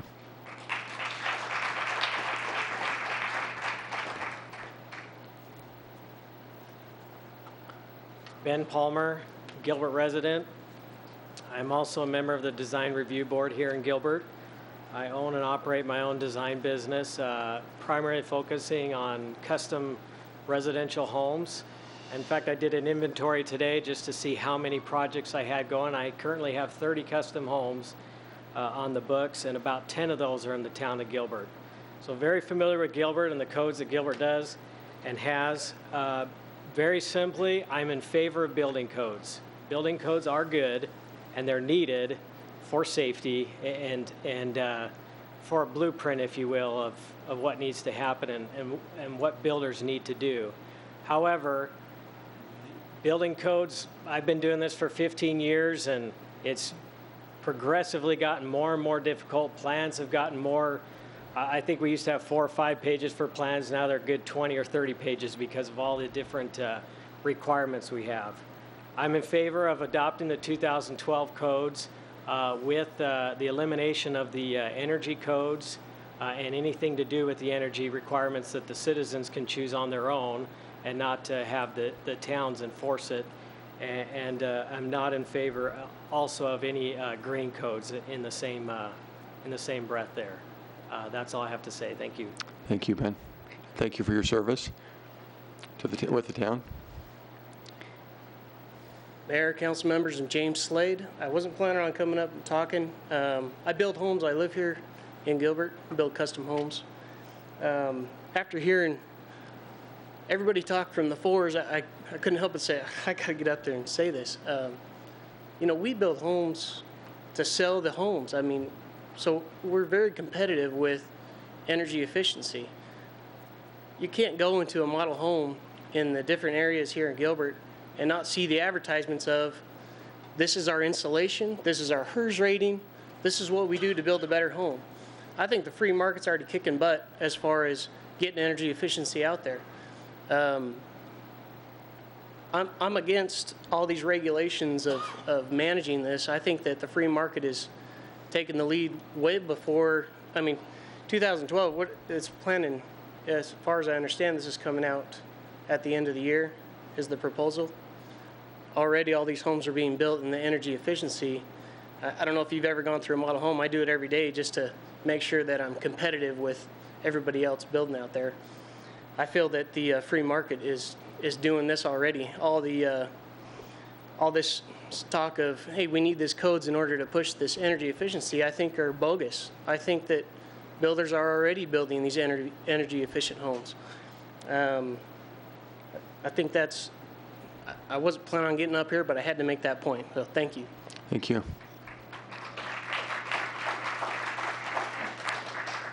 Any others on the 2-minute side? Okay. We'll go to the 1-minute side, please.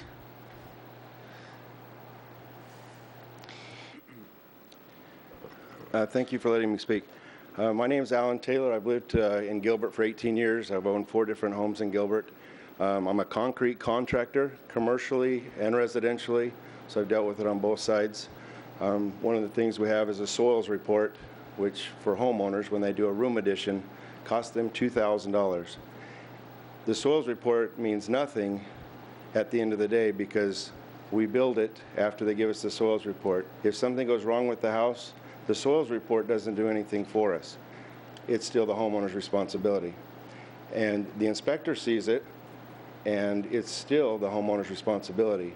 So the homeowner incurs a $1,500 to $2,000 charge, and they receive nothing if there's a failure. And they receive nothing if it's successful. So this is one of those things that they've kind of put as a building code in it. When I tell a homeowner you have to have that, a lot of times they choose not to build. So I'd like to see the freedom with the building code I like, but we need the approvals and the amendments to it. Thank you.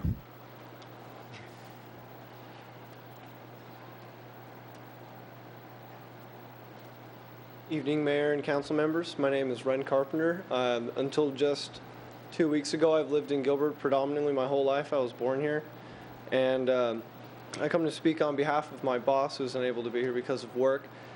But these codes seem, and from everything I've heard from everyone who's spoken here today, it only adds more time, work, and money for those on the builders levels and the citizens that are actually paying for all of these buildings and all these things that are coming up in the town of Gilbert, and it's just creating more unnecessary hassle for codes that in a lot of ways don't actually apply to where we live, because obviously Gilbert is a very, very different place than a lot of other nations. So an international code is going to have certain things like within it that will not apply to where we live, and I feel like adding costs for certain things that will not apply to where we live just isn't the right idea for keeping us going in the pace we're going. Thank you very much. Have a good night.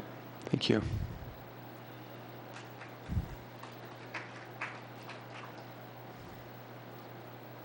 Mayor, Town Council Jacob Zuniga, Gilbert resident. I want you to know I am a small business owner. I don't understand codes, but I understand regulations, and I want to hope to paint a picture on how an excess of regulation can affect a small business owner. I did build my business here several years ago.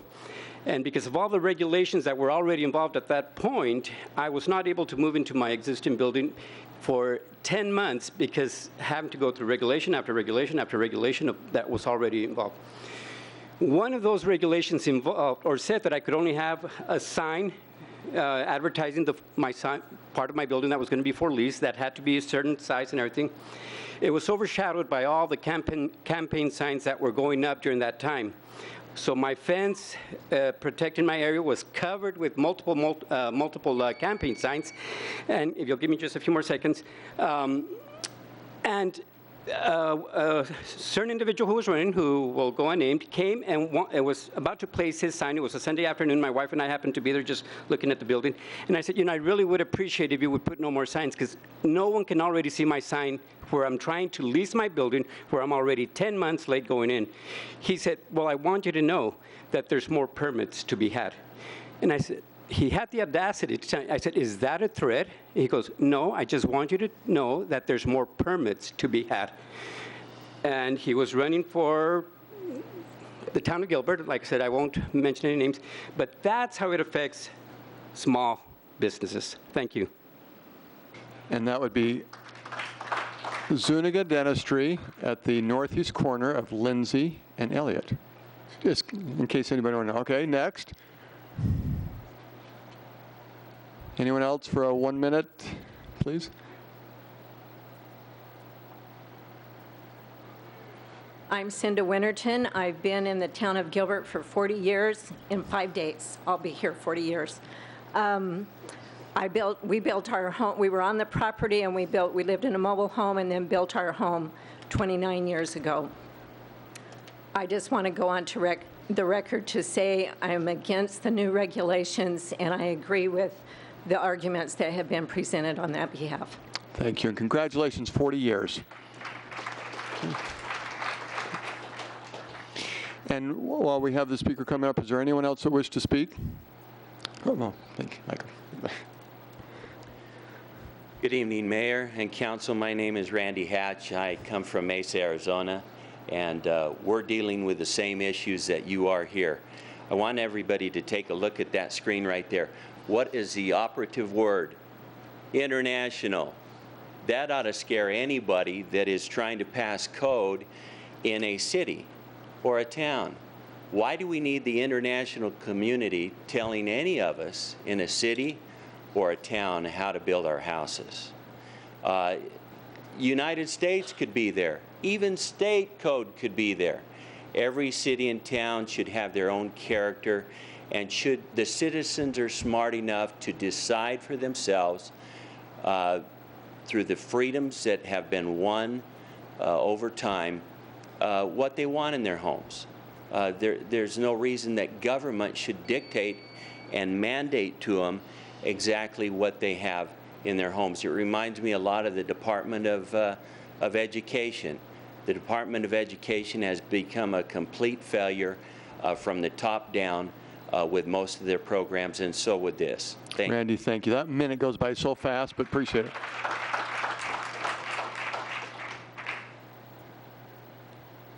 My name is Mike Smith. I've been a homeowner here in Gilbert for 12 years, and I enjoy raising my family here. And I've listened to many of the arguments, and I respectfully think that many of those that are for the codes have said many things that are good, that many of us would like, but I don't think we have to adopt the codes to do the things that they would like to accomplish. And it concerns me as a citizen in the United States and as a person here in the community of Gilbert, where we're headed with codes like this. The Rays have spent a lot of time, we've heard their names come up a lot today, and they've spent a lot of time and effort here in the community because they love the community. They love Gilbert, and I've spent time with them, and the short time I've spent with them, I have a lot of respect for them. And they embody, I think, a lot of what the citizens here in Gilbert embody. And I know many of you on the council, and I hope you make the right choice for the citizens of Gilbert. Thank you. Thank you. Was there anyone else we missed? Okay. Vice Mayor Cooper, any other names on there, if you could just read them for the record, please? Sure. And all of these are against. So William Van Camp, Jeff Foschi, Gordon Ray, Randy Karchner, Clayton Howell, Stephen Ray, Diane Sterling. Thank you. To the council, one item I want us to be sensitive to, because this is such an important topic. One member of our council needs to leave in a little while, and so Councilmember Daniels, in just a few minutes, I'll make sure that you get adequate time, and she'll be able to continue to join us by phone for part of the meeting, potentially. And to Rustin and Gordon, thank you so much, and organizing. Many of the speakers that were against were giving a message, maybe no adoption of codes, and so I don't wish to aggregate this and just speak for all, but I think Rustin and Gordon, as you have spent a lot of time and you came to the study session, the proposal that you have has 3 items to it, and I'm just saying this, and then I want to turn to the council and maybe see where we are in agreement, and then the items we need to discuss to expedite our discussion.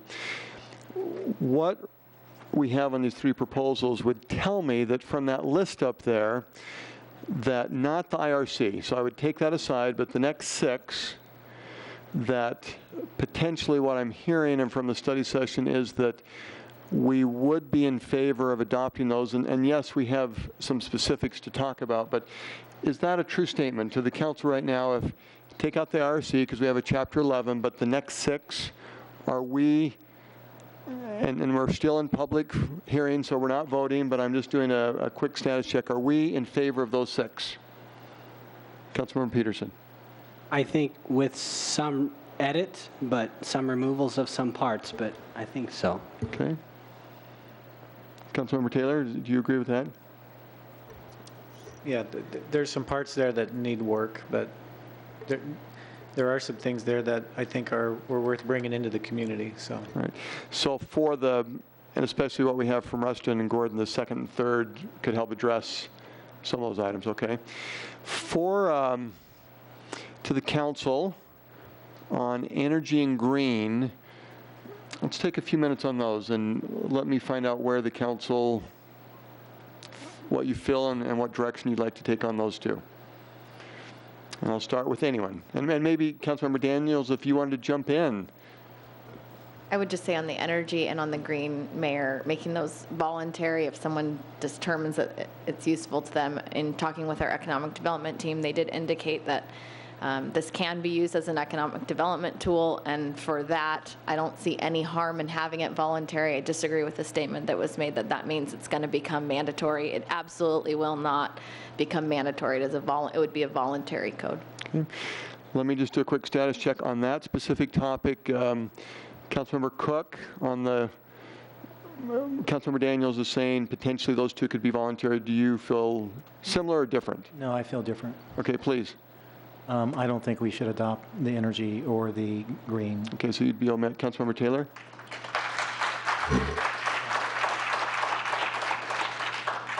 Similar. I think there's evidence that shows, the intention is to introduce and then, push for adoption down the road. 2015, I think, is kind of a target on that. So I'd like to see them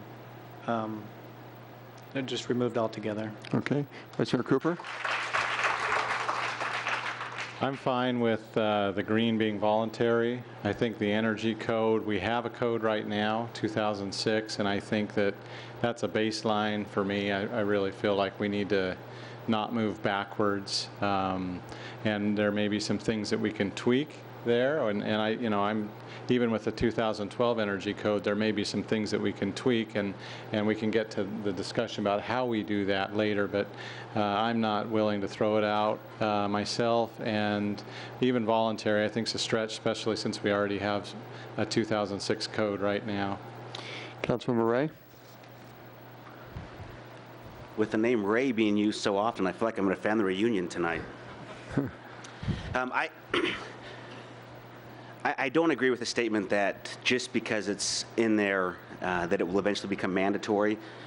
With that being said, I haven't been persuaded yet that making it optional or leaving that altogether really makes a difference. So if there's great reason to make it optional, then I would be listening to it, but otherwise I'm in favor of just leaving it out altogether. Okay. Councilmember Peterson? Mayor, I'm definitely in favor of eliminating the reference to any of the energy in green. I think that's the right thing to do. Comments about whether or not it'll become mandatory, how can we say? We may not be here. There may be another council. As we heard tonight, we engage in a lot more debate than other councils. Who's to say some other council doesn't just trust staff? It should be mandatory. Rubber stamp, move on. That's a very common scenario in a lot of councils. I would rather just leave it out because I don't know what happens when we're not here the next time this rolls around. Thank you. And I think that speaks highly of so many for and against that have been involved in this, that Gilbert really has set the standard for taking a good hard look and looking at the details, and so we thank you for that. We should have, and I don't know if it would be Larry, but there has been a concern raised, and this is energy, that if we omit energy and we have a 2006 that was approved and we've been using for quite some time, what would that mean? Larry, can you speak to that, and so the council can be clear on understanding? And so that's really a question. If we voted to omit, and yet we have a 2006 energy code in place, and there's a home builder that comes in next week, would he or she be confused, and what would that mean? Mayor Lewis, council members, if I'm understanding the question right, if you choose to not adopt the 2012 code, we would still be on the 2006, I believe. I would look to legal counsel for that, but that's correct. Okay, so if we did not adopt the energy code, we would still be using the 2006 code of energy. Mayor, members of the council, that's correct. Okay, okay. All right, let me just make my quick comment that economic development is my filter. Has been, will continue to be, and I have talked to companies personally that they want to be in a community that is energy conscious and green conscious, and so from a marketing perspective, I think it would help to be voluntary. I don't think we would lose business, and so if we do the omit, which I'm kind of seeing a 3-3, although Councilmember Ray, you're looking for a good reason, and I don't know if I have a concrete one, but I can say from personal experience talking to businesses that they do pay attention to that. And it's a factor, and there are some that want to be certified to display to other people that they have done some of the things to show that they are complying by some of the codes that would be there. But that's, we're kind of a 3-3 on that, well, and maybe 3-4, and so if what I'm hearing, and this is just to try and get us together quickly and then get to the specifics, is that unless you changed your mind, that would be 4 votes to omit the green and the energy. Is that still where you feel? Yeah, just to your comment, I've talked to quite a few people as well and have different opinions on the codes and businesses as well. And I agree with your comment that they'd like to get some of those people would enjoy those certifications and it would help benefit their company. My understanding is whether or not we adopt these codes does not affect their certification. They can still achieve those certifications with or without right. licensee. And I, again, not trying to lobby, I'm saying that companies that are looking for a place in the valley, that could be an influence when they decide to come to Gilbert, not Gilbert, if we omit or voluntary. But I'm hearing 3-4. So what I'm summarizing, so Councilmember Daniels. I hear your summary, Mayor, and I think that we've heard the sentiment of the council loud and clear, and it can be incorporated into this. In the interest of time, may I pass out a document to the please, and perhaps Mark, can you put it? Thanks. On the screen.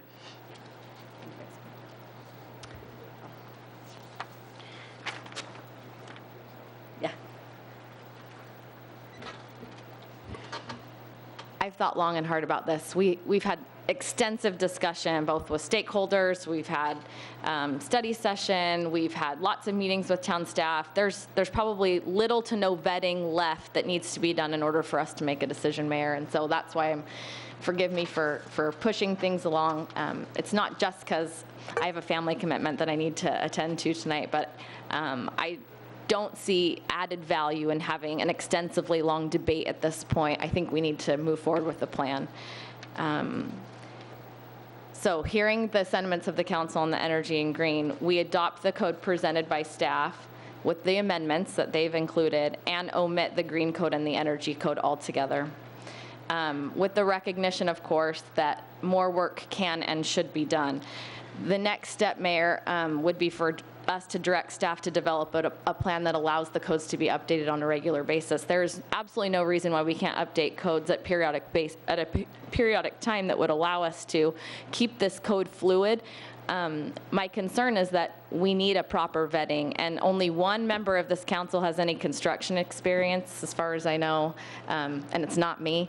And so I don't pretend to know and understand how to build a home.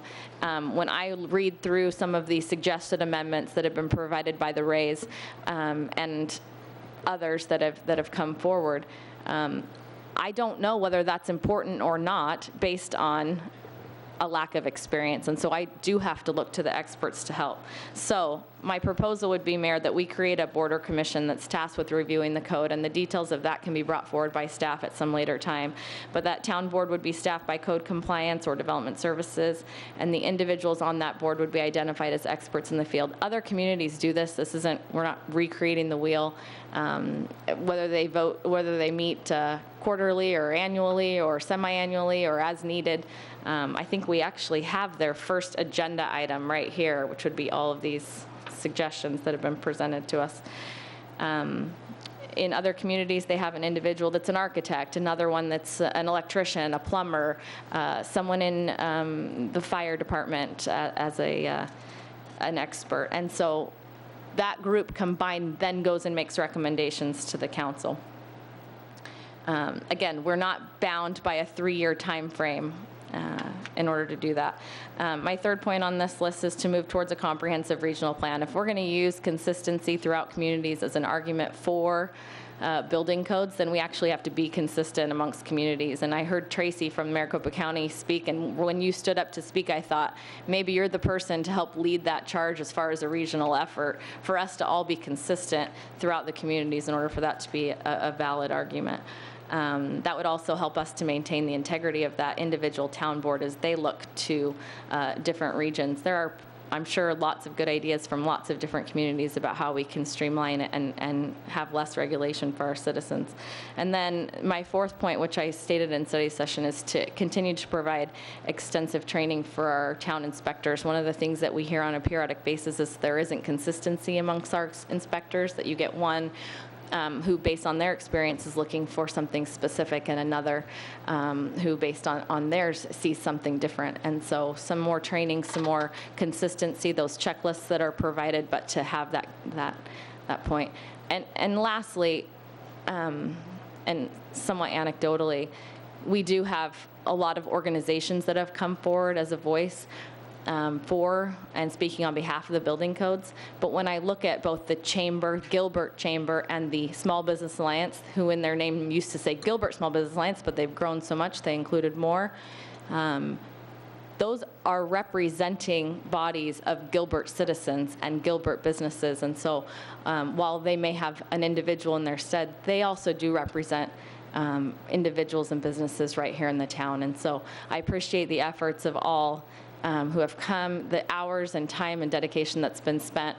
Most of my interaction has been with Rustin, and I'm glad to see that there's a list now. I wish I had more time to vet this because, a week we've had it, and I just haven't, frankly, been able to get to the experts to find out what is and isn't and why those codes were there in the first place. And so I'd like to continue to work toward that, and hopefully, Mayor, with a comprehensive plan, we can do that and maintain the standard. And I'm sorry for taking one more second, but I would love to see the construction industry regulate themselves, that we could get government out of the job of doing the inspections. I think that's a great idea. I've heard it from other council members and from people within the community. That isn't how the building industry has evolved. When we adopted building codes in 1956, it's, to my understanding, no group or private company came forward and said, we'll be your third-party independent inspectors, and instead the government took over that role. I wish we could rewind the clock and fix it. I don't know what the fix is now, but to get government out of the job of regulating would be fantastic, and I would support that wholeheartedly. So, Mayor. Thank you. I do want to see how the council feels about these 4 items, but Councilmember Taylor, you had a question related to the 4 items? Yeah, just a follow-up question for Councilmember Daniels. So if we omit the energy code for 2012, what are your thoughts about staying or keeping on the, or leaving the 2006 energy code? Well, we just heard from legal that that's the default. So by rejecting 2012's energy code, we would, unless we made a motion to reject 2006 energy codes as well, it would just automatically revert to that. If there was a motion to strike the 2006 energy code, would you support or oppose that? You know, Mayor, members of the council, that's not on the agenda to strike the 2006 code. So we couldn't do that tonight. We could request it for a future meeting, but tonight we'd be going back to 2006. Thank you. And Councilmember Daniels, I will add one more item, and it may be a 5th, and then we'll see if it, I know Councilmember Cook, this has some of the items you talked about last time, and this really goes to Councilmember Taylor, an item that you brought up and then was discussed with Rustin and Gordon on Monday night. And this has been in past, and there's been a penalty, and the way the penalty has been worded is not worded well, because if there's an infraction of even one code, there's a very severe penalty. And so from the Monday night meeting and from your comments before, working with our legal team members, and I realize there wasn't much time, the public hasn't seen this, but there was some new language related to the penalties, which I'll summarize and just see if it's a 5th item, and then we'll continue with all of us discussing. The rewording of the penalty would be to be very specific, that if there is something, if a code is not in place, that the town staff would be very clear in stating what the violation is, what is required to bring it to compliance, and then the time period allowed for that to be a very soft, positive working relationship.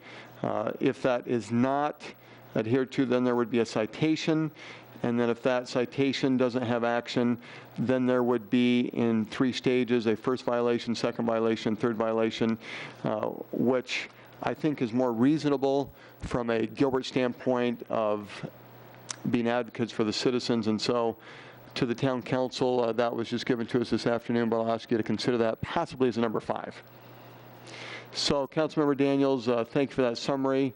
I think it does bring in a lot of the comments were made tonight from both those for and against. And what's the feedback to Councilmember Daniels' proposal? Councilmember Peterson. Mayor, I want to thank Councilmember Daniels for her proposal. I think we're pretty close to the same page on this issue, and I'm very, very pleased with that. I'm thankful for her thoughts and her work on this.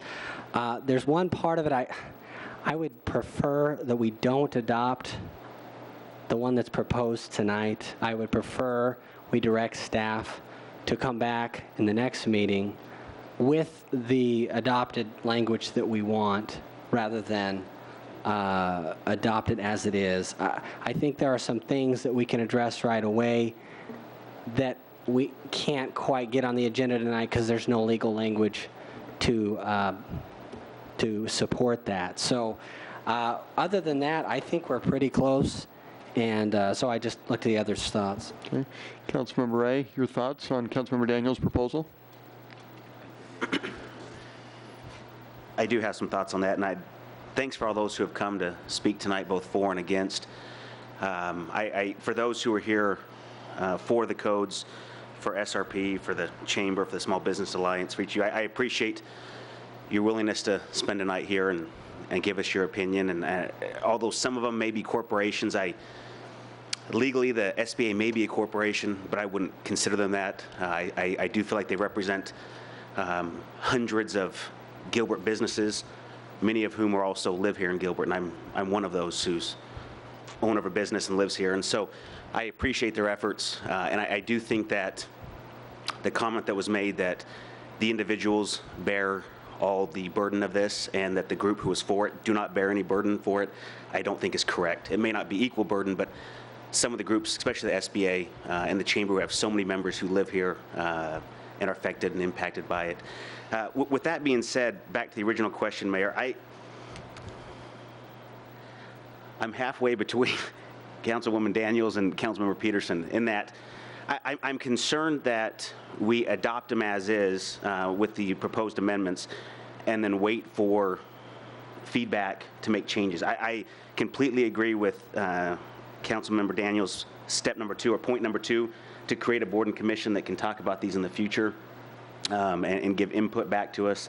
I am not the one that she was talking about who knows much about home building, and so I look for experts to speak on that as well. But I am concerned to adopt them and then wait for that to happen.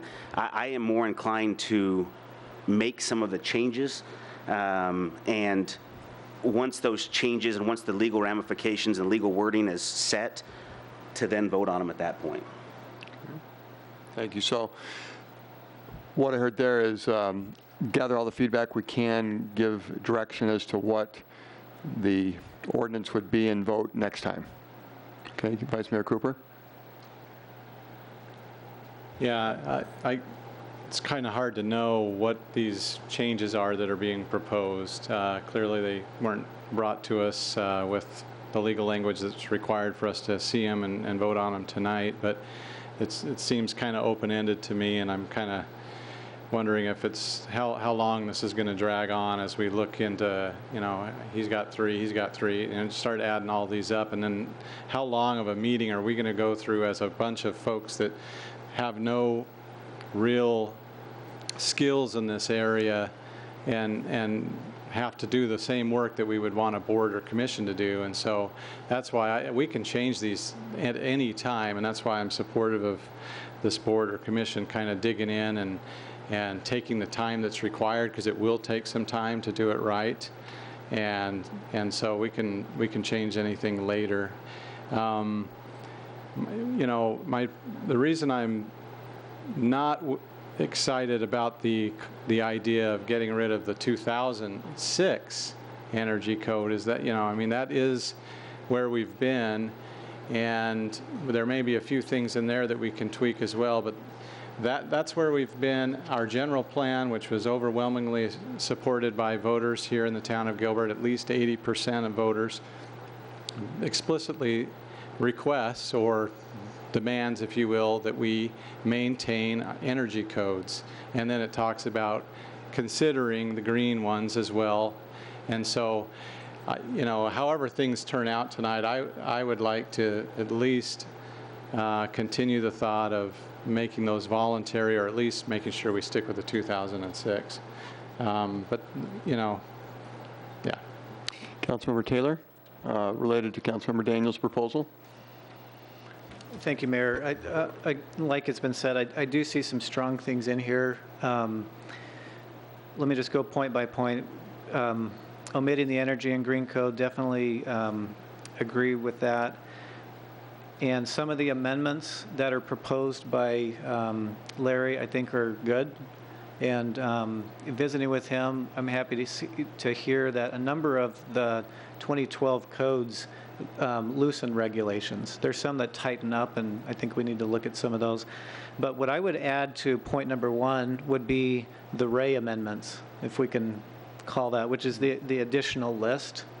And then, so what do we do with them? There's some differences of opinion. I would pull them back through the process identified in number 2, which is, a way to review the codes. So it's a bias for our individual liberty and freedom to do without these. And if there's true evidence that they're really needed, then we'll see it through this particular process.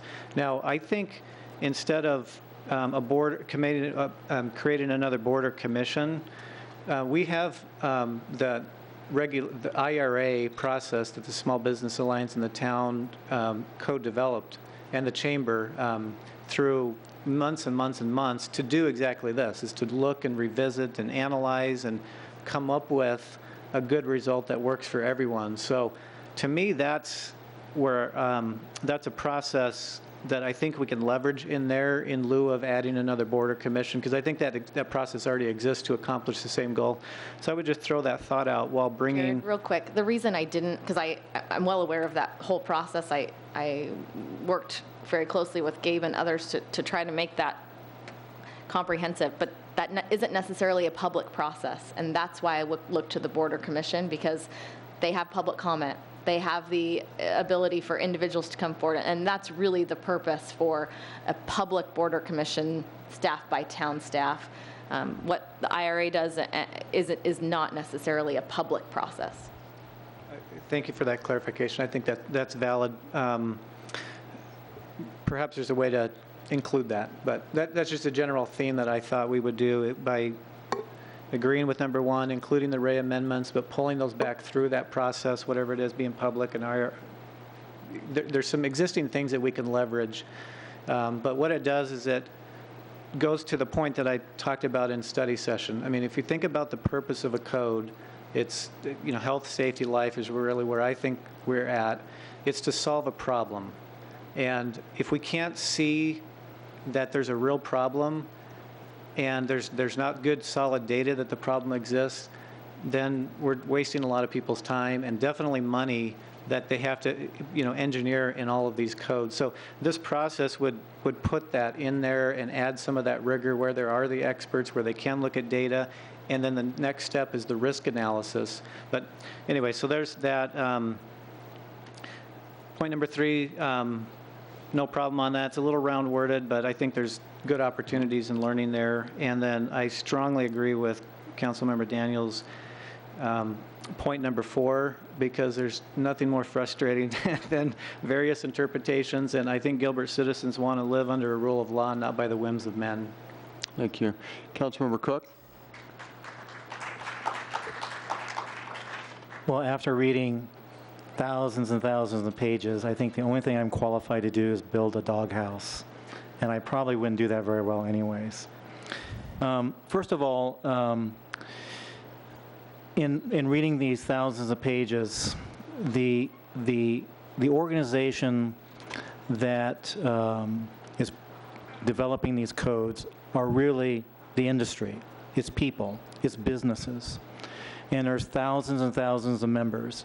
And when we talk about the free market, it's the free market that has come to this point, being good or bad, as we appreciate capitalism, our businessmen coming up with an idea to try to standardize, codes across the country. Not a bad idea, but it is a free market process, like it or not like it, and they're making an attempt to look at safety, the health, and the protection of folks. What I appreciate Councilman Daniels' proposal, but what I believe is that we are not in any urgency to approve these codes today.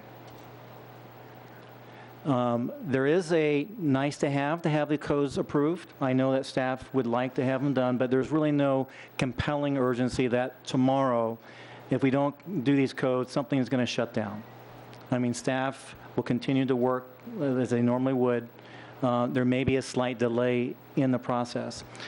I met with Jackson, I met with Tracy. They shared with me the process that he did with Phoenix and with the county, which basically is a development advisory board.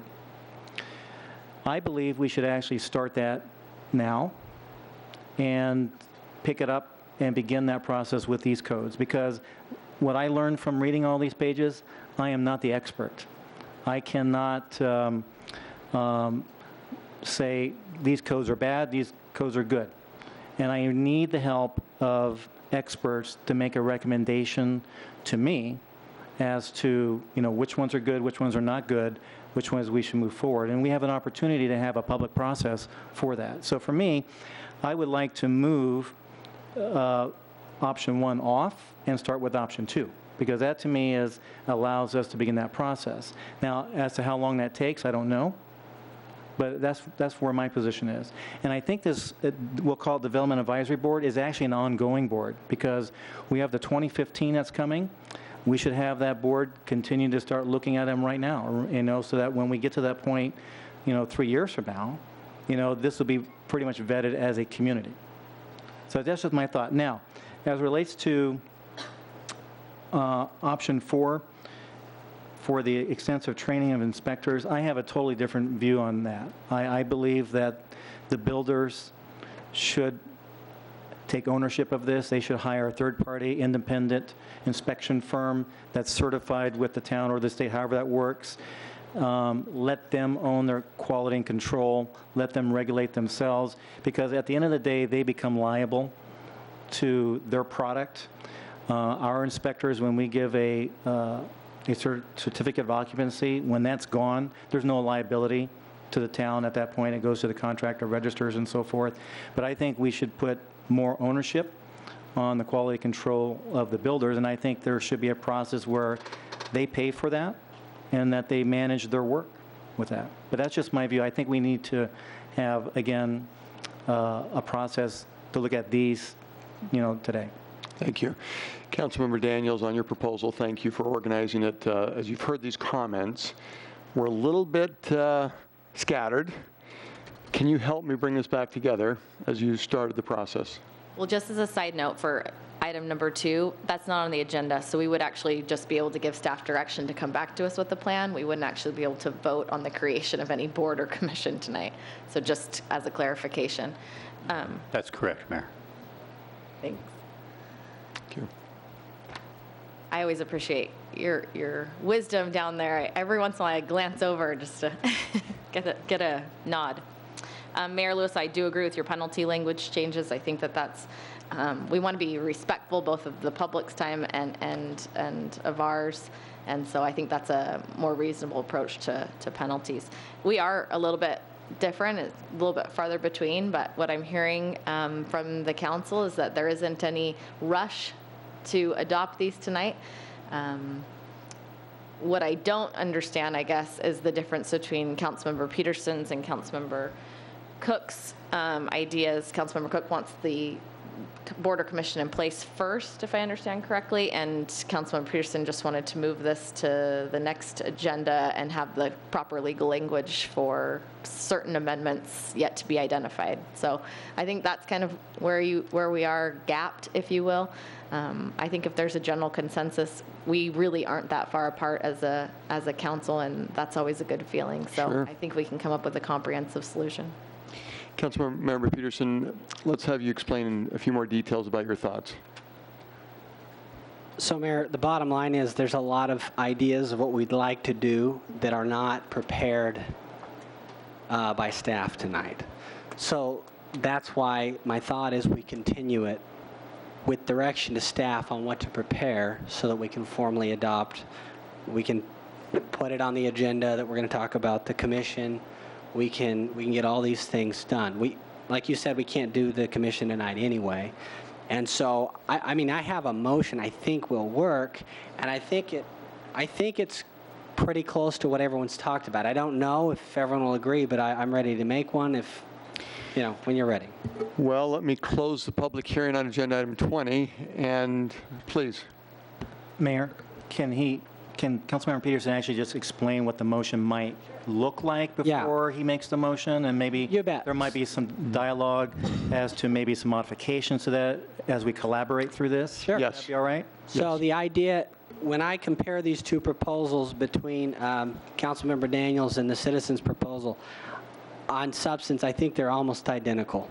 So what I was going to do was to move to accept this proposal. Now, I know that doesn't mean a whole lot, but and continue this item until the next regular council meeting. Councilmember Peterson, which proposal are you referring to? The citizens' proposal. It's titled that way. We received it from the Rays. And Councilmember Peterson, I just make a quick comment. The one thing that's missing to me on the residents list, it doesn't reference the section numbers, because that's the part that I struggle, because it's going to be difficult that the section numbers are not referenced. It may be cross-referenced across multiple of these books.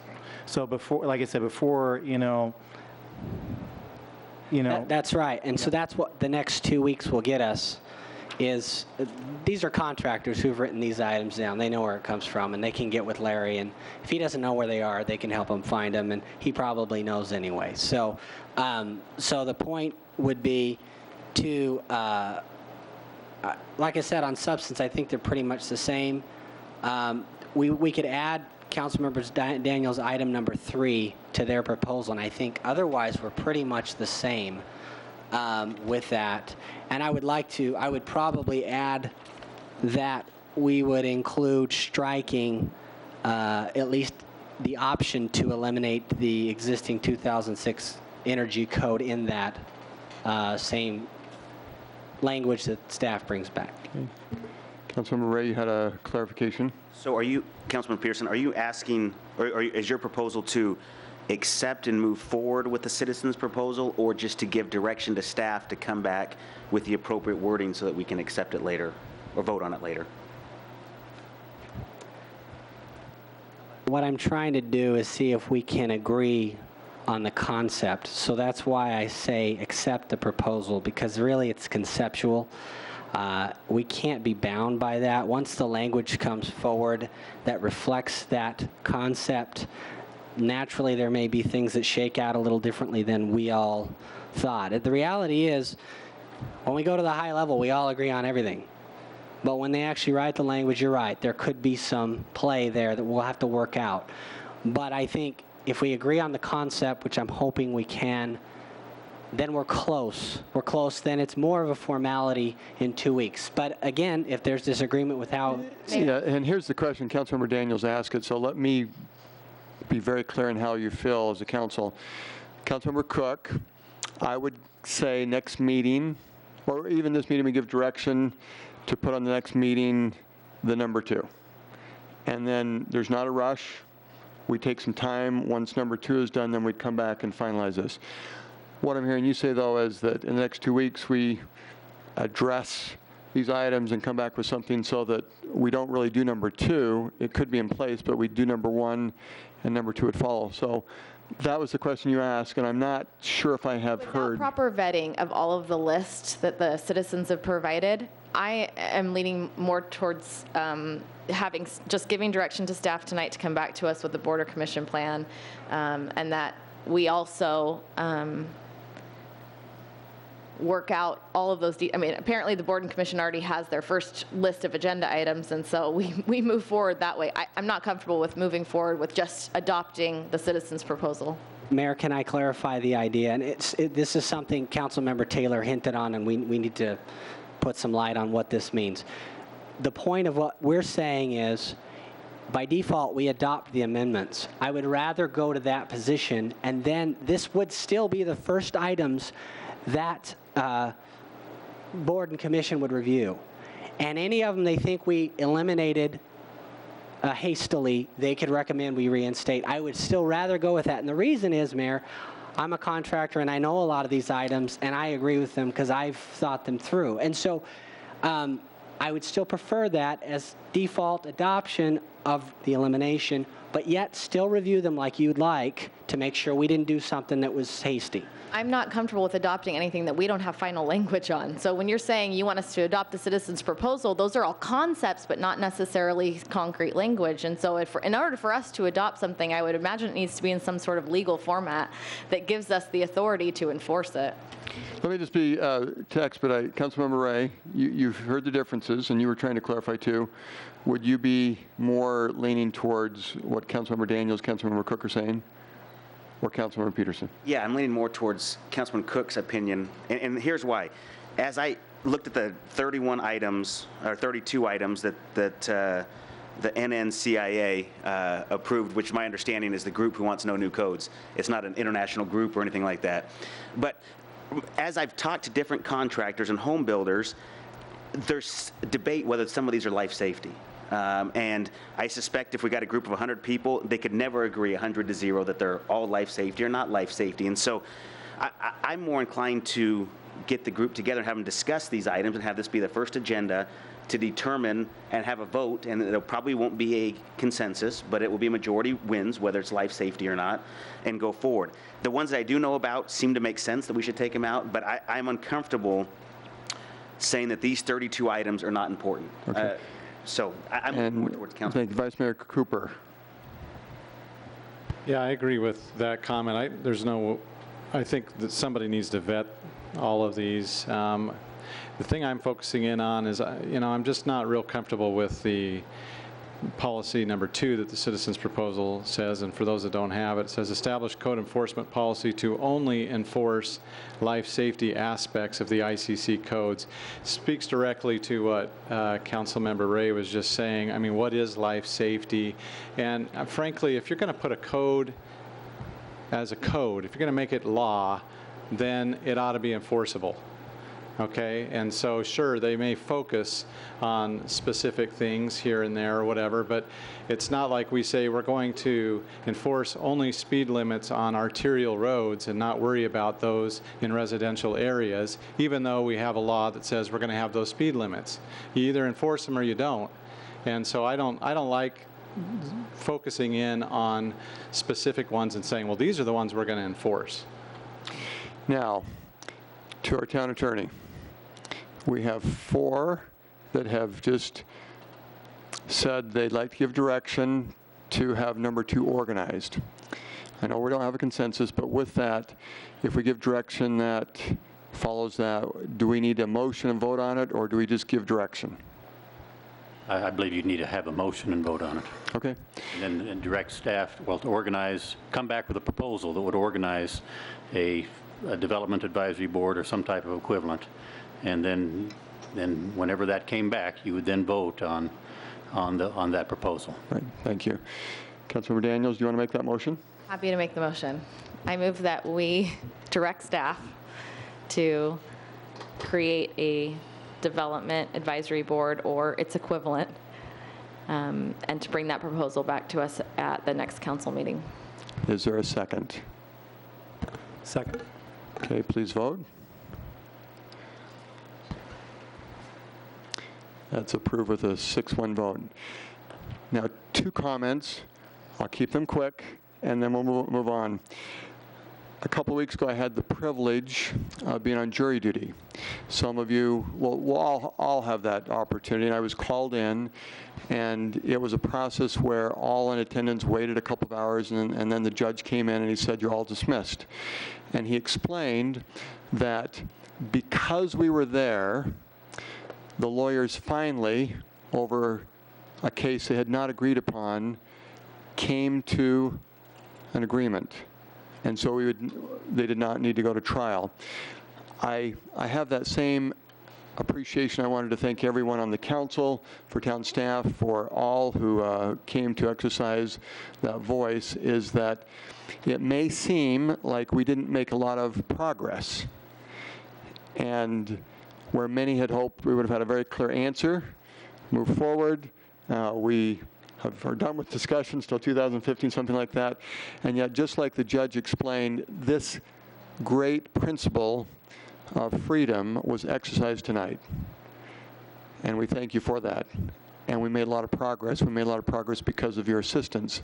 And I think Gilbert is setting a good standard where these codes in past years have really not had the attention paid like we did this year. And there's been a lot of good dialogue, and it will be for the better, so thank you. The second thing I mentioned, Tom Clement was the mayor of Gilbert in 1950. Some of you are familiar with Clement's Garage. When he was the mayor, if you wanted to build a house in Gilbert, you went to Clement's Garage, and you said, Tom, what do you think? He would look at the plans, he'd walk across the street, get another signature of a council member, they'd walk down a few stores, get a third signature, and you were done. Don't we wish that things were a little bit simpler? And so, on behalf of that's right. On behalf of the town council, thank you. We've given direction on agenda item 20, and we're ready to move on. And maybe one item to our manager Banjer and to Kyle and Larry. Do you feel like you have the direction you need? Is there anything that you would have concerns with on what just happened? Mayor, no. We'll come back with a plan, and we can take it from there. Okay. Thank you. Councilmember Peterson? I'm hoping for a point of clarification here. Are we able to even talk about that item anymore? Because I was hoping we could at least direct staff to prepare legal language. I don't want to be stuck where we were tonight, which is we have no legal language for what we proposed. So I'm hoping we can make that direction. I know we've created or directed to add the commission, but now, this is my interpretation of that motion, which, as Councilmember Cook stated when we had that on board, you wanted on the critical path to move 2 ahead of 1, and until 2 is in place, you're not ready to move forward. So at this point, I don't think we have any additional language based on your motion, or the motion that... What 2 will do, it will eventually generate the language that we will vote on in the future.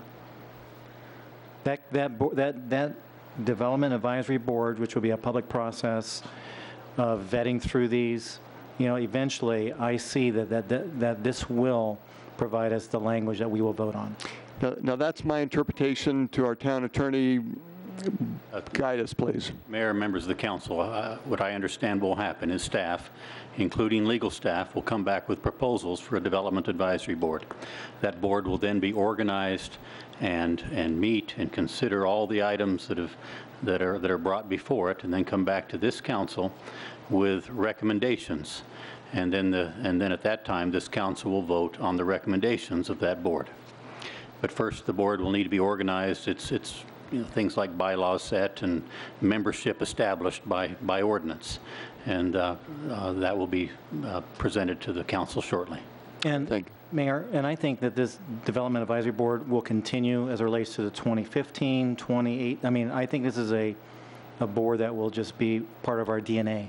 Thank you. Councilmember Peterson, does that answer the question? it does, Mayor, and I'm a little disappointed in my own vote because I was confused about that. I don't know what we're going to end up with after that whole process, and we've had a lot of citizens work hard, and I think there was some things we should have been able to act on sooner than that. But I appreciate that, and thanks for clarifying. Thank you. Our next item is 20A. And this is an administrative item. Just to confirm, Vice Mayor Cooper, do we have any citizens that wish to speak on administrative items tonight? No, sir. Okay, thank you. 20A, I'd like to give a little background that we have a League of Cities conference. And at that conference, and this is a little bit for Councilmember Taylor, although I think you know this, but also for the citizens at that conference, before the conference actually begins, I am representing Gilbert in voting on several things that the League has received from 91 cities that will lead to potential items that the League will make as focal points in the next legislative session. And through Leah's leadership last year, it was our first time, and I appreciate this, and thank you again for bringing it forward. It was the first time last year that I was able to ask for guidance from the council and get your input before I go and represent Gilbert. And so we're doing that process again. And in talking with a couple of you, in hindsight, I'll need to remember this next year, that we'll do it not the meeting right before the league meeting, but maybe 2 before, so the council has adequate time to get these resolutions. What you have received in the last couple of days, and for citizens to note too, there are 20 resolutions, 22 resolutions, of which, if you had a chance to study this, about 10 are not being recommended by the league to be discussed, and so they would be more letting them go back to the municipality, that if that municipality, in other words, it's very specific to the municipality, if that municipality wants to pursue it, then they would do that on their own back at, or down to the Capitol, but not with the league's involvement. So that helps this list, and I think there are about 12. Talking with Leah, we're willing to talk about all 22, but I think the 12 are the target, and then of the 12, as we've talked, there are probably 2 that, this is just the 2 of us talking, would be of most concern to the council, or the 2 of us are saying we'd like feedback from the council. And I'll ask you to talk about those 2, but anything else, Leah, high level you want to get to, and then bring it down to those 2, and we'll have open discussion. Please. Mayor Lewis, Council, Leah Hubbard-Reinheimer, Intergovernmental Relations Director. If I could just run through a very, very quick overview of the process and what's intended by this process.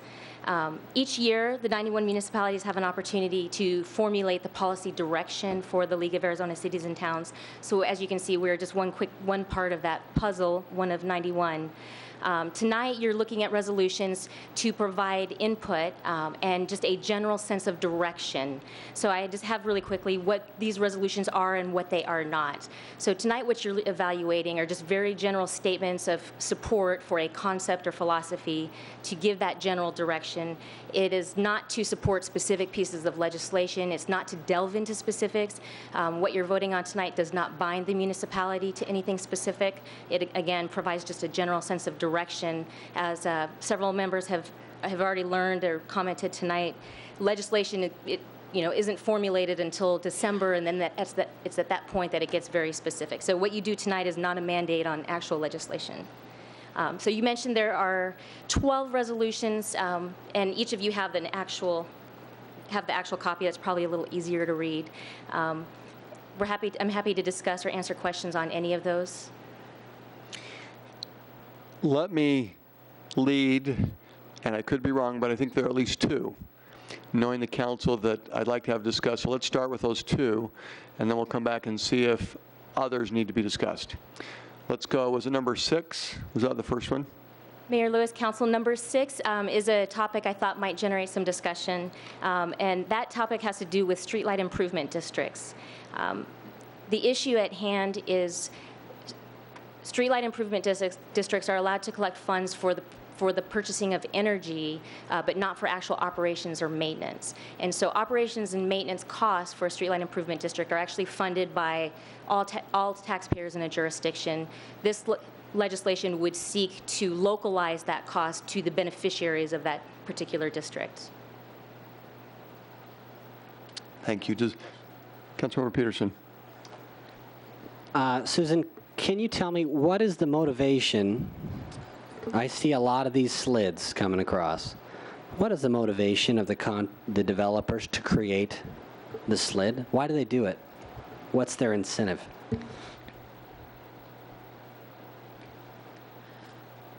To be honest, at least in Gilbert, it's required as part of the development because the street lighting benefits the development. Okay, and see, that's my main concern, Mayor. This is the idea of those who benefit pay. It's great. I don't have a problem with that. But when those who benefit are have the benefit forced upon them, how much they feel they benefit is completely up in the air. Who knows? And to what standard of streetlight do they want? They don't get to control that either. They're going to do it our way, or they can't develop. That's how it works. So I'm concerned with it on that level. If we would include the recommendation that the state prohibit us mandating them, then I will agree that they can pay the full cost of the districts they create, including the maintenance. But until they're optional, I don't agree with that.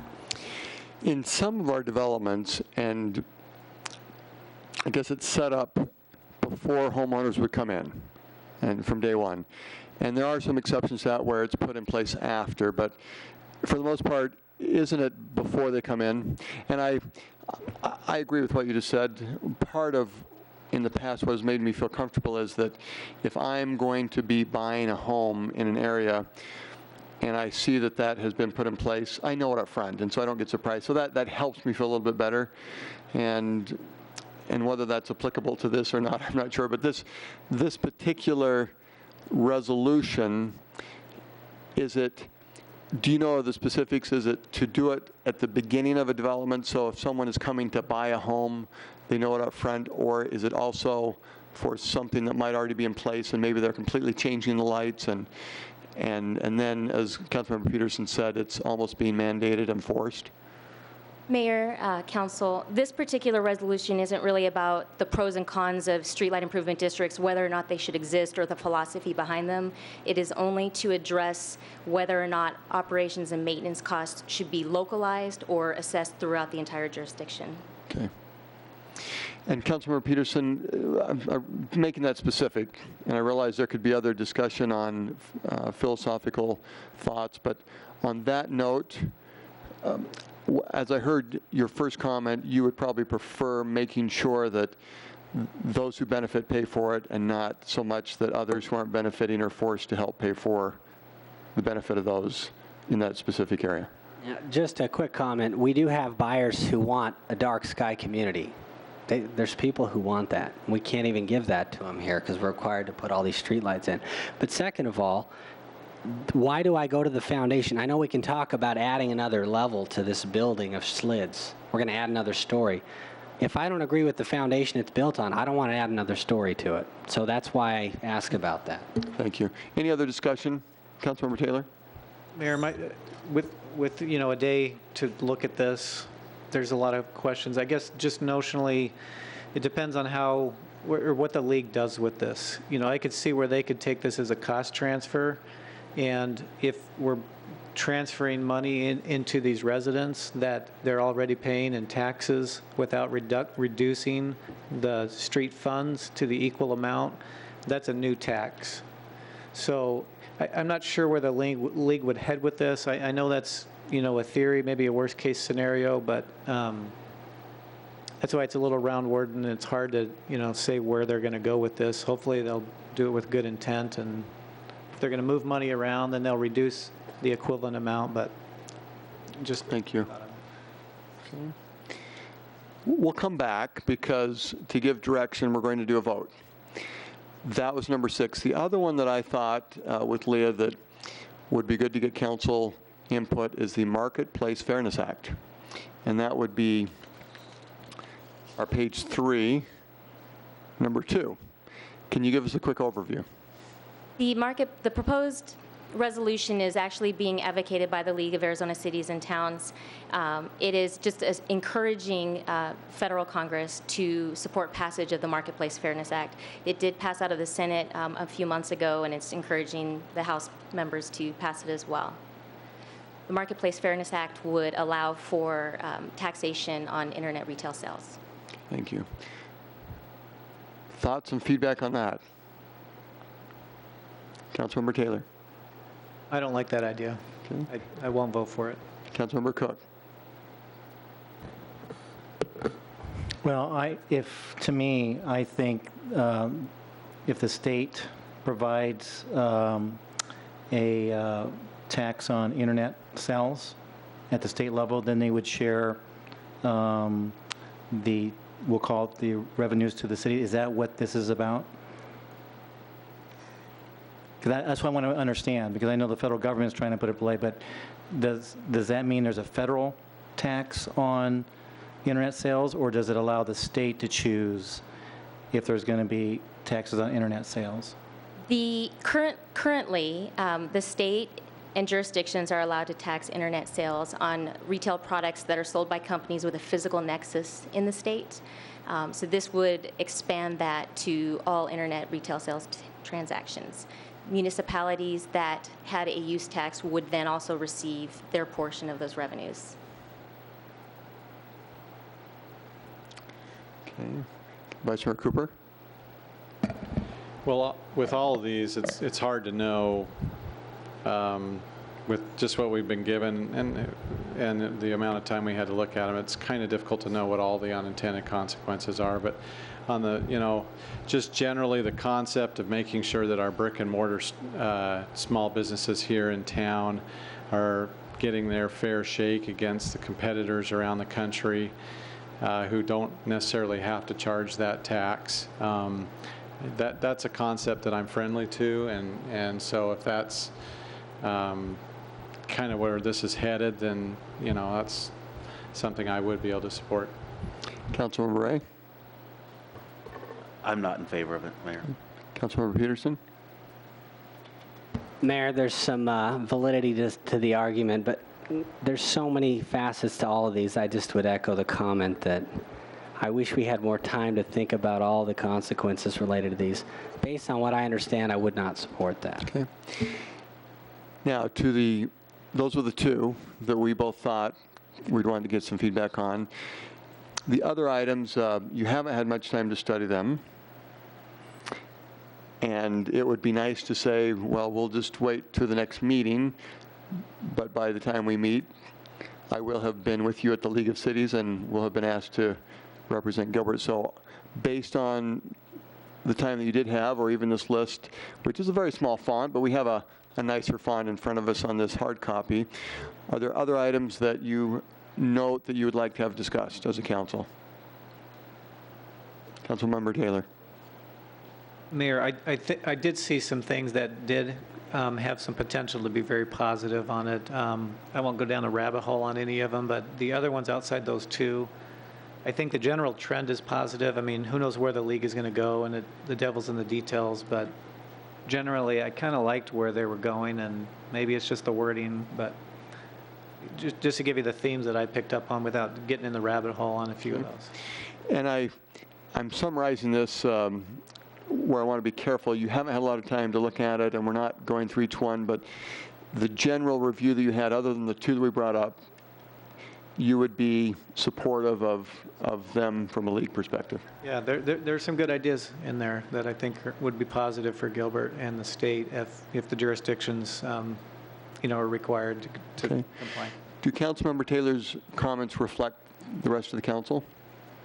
Vice Mayor Cooper?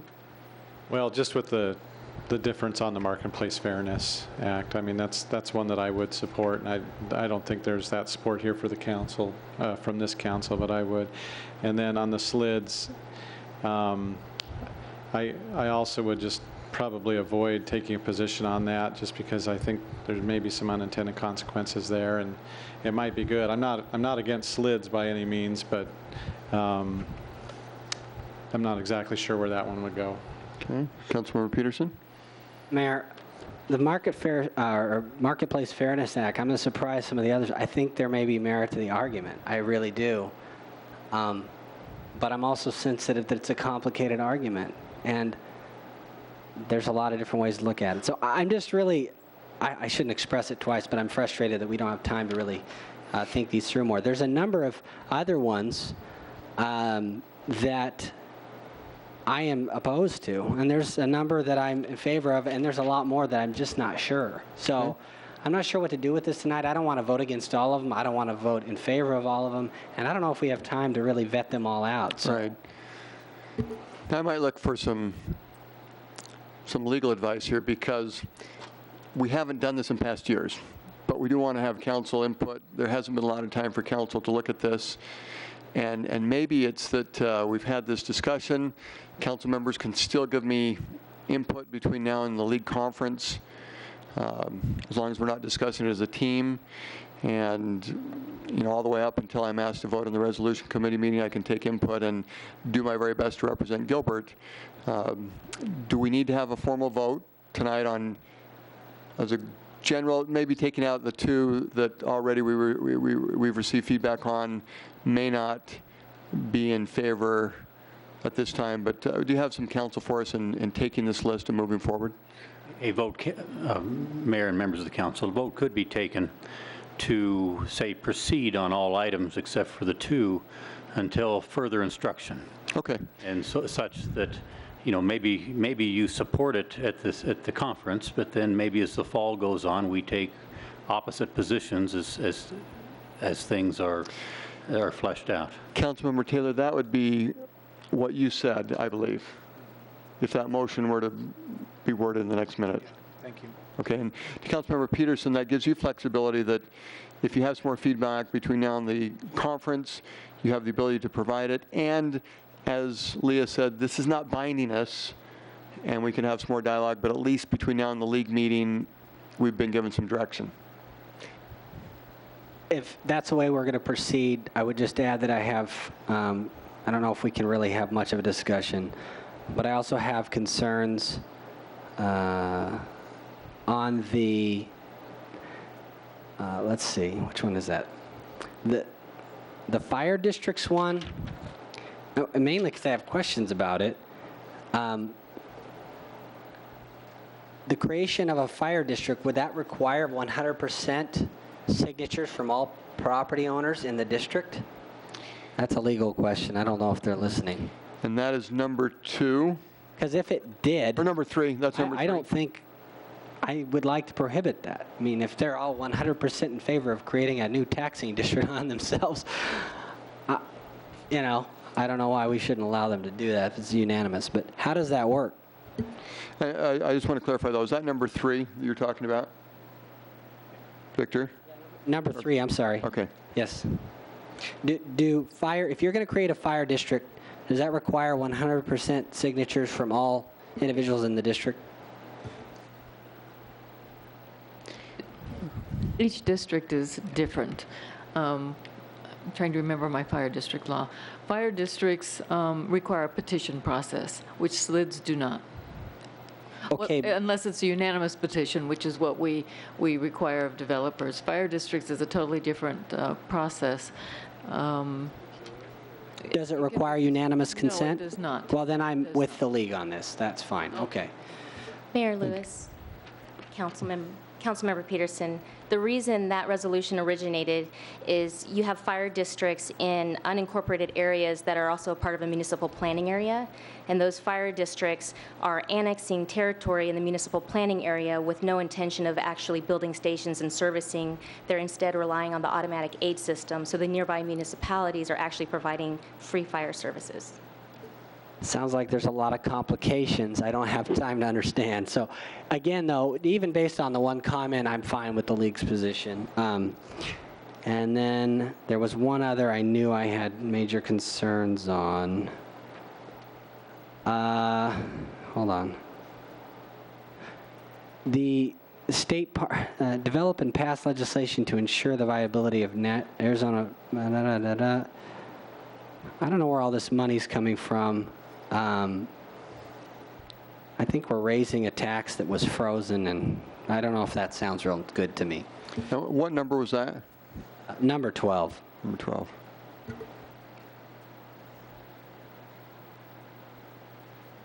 Mayor Lewis, Councilmember Peterson, there's no specific legislation advocating for passage of any taxes or increasing any taxing levels.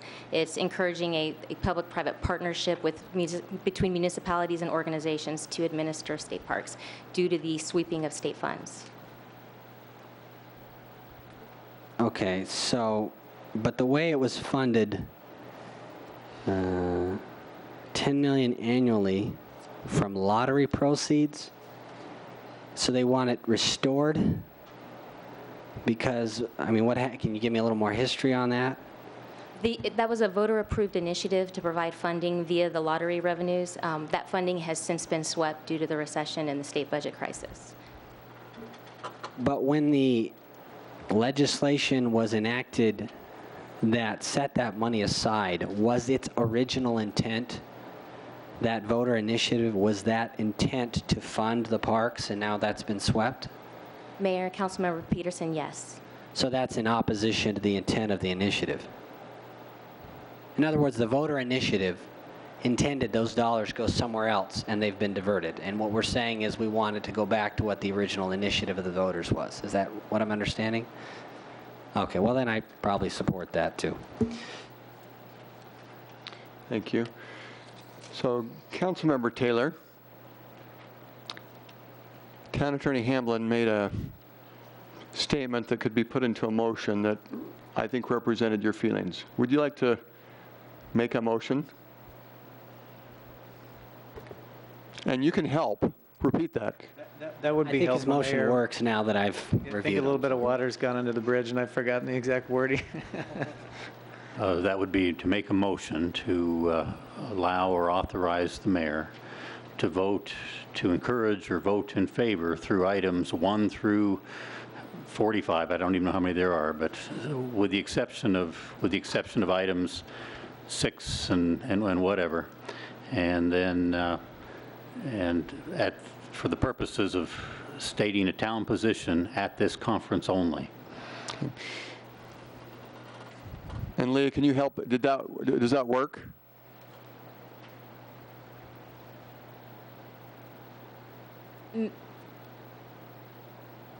I'm not sure if that I would defer to the attorney's judgment, Mayor. And I think the numbers, we'll just take a general statement that could be, other than the 2 that we discussed, the general direction would be that these items would represent Gilbert if we voted this direction, something like that. Mayor, do you care for me to itemize those that we want to pull out or keep it round worded? And Mayor, is this intended to be brought back to the council at a later date? Or, I mean, the way I phrased that motion was, to state the town's position at this conference. Ms. Hubbard might be requesting instruction for the legislative session, or she may, that might be, so this may not be as helpful as we desire. So. Right, and I think it's more for the league conference. And as you said, there's additional discussion that could come even near December. Some of these would be vetted, and that you may need to come back to the council if there's a specific issue that you're looking for direction on. Mayor Lewis, I defer to the council's judgment and direction on this. In the past years that I've been with the town, I do use the council's position on the league resolutions as general guidance in terms of my representation of the town at the legislature. When it comes to specific legislation, I'm very cognizant of the council's wishes and philosophies, and if there are any items of concern, I typically do bring that back to leadership. Okay. And Mayor and Council, that could continue. I mean, she could continue with that stance until instructed otherwise. Okay. That would work based on bringing all those conversations together. Now, to Councilmember Taylor, are you able to pull that into wording? Mayor, you're taking a risk because you're asking the rookie here to put a complicated motion together. If I could just restate what I'm hearing, with a motion perhaps could look like this, and then I could restate it as a motion, that to authorize the mayor to express the interests of the town council as discussed tonight in our council meeting, supporting those that majority have generally expressed support for, and discouraging support for those that the town council does not. Is that too general? Mayor and members of the council, it probably should include the 2 that the 2 or 3, perhaps 3 specific numbers on the agenda that are the mayor's being urged not to support or to oppose. Okay. Then let me just, Mayor, if I may, just call out the numbers that we want to oppose, so that I'm representing the majority view here, if that's how you'd like to proceed. And Mayor, Member Taylor, you could phrase it either 2 ways. Support all these except for these 2, or oppose these 2. Not supporting 2 is not necessarily opposing the 2 that you're contemplating. And I would just add that I wouldn't mind if we took a separate vote on like the marketplace fairness one, because I'm on board on everything, but I don't want to vote against the whole thing just because of that one item there, so if it's possible. Okay. Can I make a motion, Mayor? Please. I move to approve all of the items in the proposed league resolutions, excluding, because we'll vote separately on item number 6 and item number 2 on the second page. Is there a second? Second. Mayor, I'd like to add an amendment to this. As I mentioned, the general list looks positive. I would like to add number 4 to the ones that we would not support. That's establish a mechanism enabling local governments to create renewable energy and conservation financing districts. I'm not sure where the league would take that, but is that a new taxing district? Maybe I'm misunderstanding that. Yeah, and as I look at it, Leah, that's not one that the league is asking us to take a position on at this time. Even though it was on this sheet, they're not recommending that. They're just the ones RFA or RFA with amendment. That's correct. Okay, thank you, Vice Mayor. Then I'll withdraw that amendment. Okay. So the motion and the second from Councilmember Ray, please vote. Aye. Thank you. That's a 7-0 vote. Continue. I don't have any other motions, Mayor. I'm not in favor of the next two. You're motionless. Mayor, I'm going to surprise some people. I'm already changing my mind. Ben, we're going to be the same on this. Let me explain my position. Changing my mind. A consumption tax, in my opinion, is the best kind of tax. That's the way I feel about it. Property taxes, you never own your own property, plus it's hidden in your mortgage bill. You don't see it. Out of sight, out of mind. It grows forever. The income tax, you discourage people producing and succeeding. A consumption tax, if it discourages anything, it's consumption. And I think you're going to discourage something with a tax. Because of that, I think we should protect the ability to collect consumption taxes. And with the internet changing things, I do think is probably appropriate. But my conservative friends can beat me up after and set me straight, because like I said, I am a little bit gray on this. But with that, I will move to recommend support for the Marketplace Fairness Act. Is there a second? Second. Okay, please vote. Aye. That's a 5-2 vote, thank you. And then the number 6. Councilmember Peterson, how did you feel about that one? As good discussion. I will move that we direct the mayor to oppose item number 6. Okay, is there a second?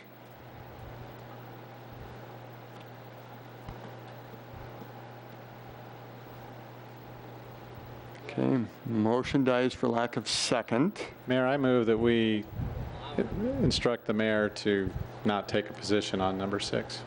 Okay, is there a second on that? Second. All right, please vote. Aye. All right, thank you. Agenda item 20A is complete, thank you. We move to agenda item 21, board, commission, and committee updates. Vice Mayor Cooper. Mayor, I just wanted to note that I looked at the agenda for the Redevelopment Commission next Wednesday at 6:30 here in the council chambers, and one of the items on their agenda is related to the Arts, Culture, and Entertainment District that has received some discussion in the community, and this is, I believe, the hearing where they will make a recommendation one way or another to that will then be brought to the council. And so I just encourage any residents or businesses that wish to stay informed on that issue, or even to speak in front of the Redevelopment Commission, to come to that meeting next Wednesday, 6:30 here in the council chambers. Thank you. Other reports? We move to agenda item 22, future meetings. For the council, reminder that next week will be our retreat, and it will be divided into a Thursday, Friday, and Saturday session. Town Manager Banger, some of the sessions will be broadcast, not live, but they'll be broadcast, or excuse me, they will be videotaped and then broadcast at a later date. Is that correct? Yes, Mayor, that is correct. If a citizen saw the agenda and wanted to know which sessions were going to be broadcast, have we put that somewhere, either on the agenda or out on the web? We have not, Mayor. We can certainly do that. The intention is to videotape all of the presentations, and then our digital team will take that back and edit that, and then make that available on our website and on Channel 11. Thank you. I think I just answered then. So if I'm a citizen looking at the agenda, well, do you think I'll know what's a presentation? No, I will have something posted on the website, so they'll know. Thank you. Councilmember Cook. Mayor, I would like to recommend that we do a reconsideration of last Thursday's agenda item number 39 for the next meeting. Let's see, last Thursday, or was it? Or the meeting on August 1st. Okay. All right. And There's no discussion, Mayor. There's no vote. no discussion, no vote. And do you That was, yes, item 39 of the August 1st agenda was the decision of the council to vote for option A for making our town ordinance consistent with the state statute with regards to the bringing of weapons into a public building. Thank you. To our town leadership, is that enough information? Okay, thank you. Anything else on future meetings? Agenda item 23, report from town manager on current events. Thank you, Mayor, members of the council. I'd just like to recognize the town's Director of Economic Development, Dan Henderson. He recently served as the chair of GPAC's Economic Development Committee. He served in that capacity for 1 year. They had an event last night to thank him for his service. He will be replaced by Bill Jepchiniak of Mesa's Economic Development Department. But Dan did a great job and represented the town of Gilbert very well. Thank you. We also have a new director for the Parks and Rec Department. When will the citizens get a chance to meet him? And who is he? Our new Parks and Recreation Director, Rod Buchanan, started last Monday. If you'd like, Mayor, I could ask Rod to come to the mic and introduce himself to the community of Gilbert. That's timely. So in other words, it's right now. Right now. That's good.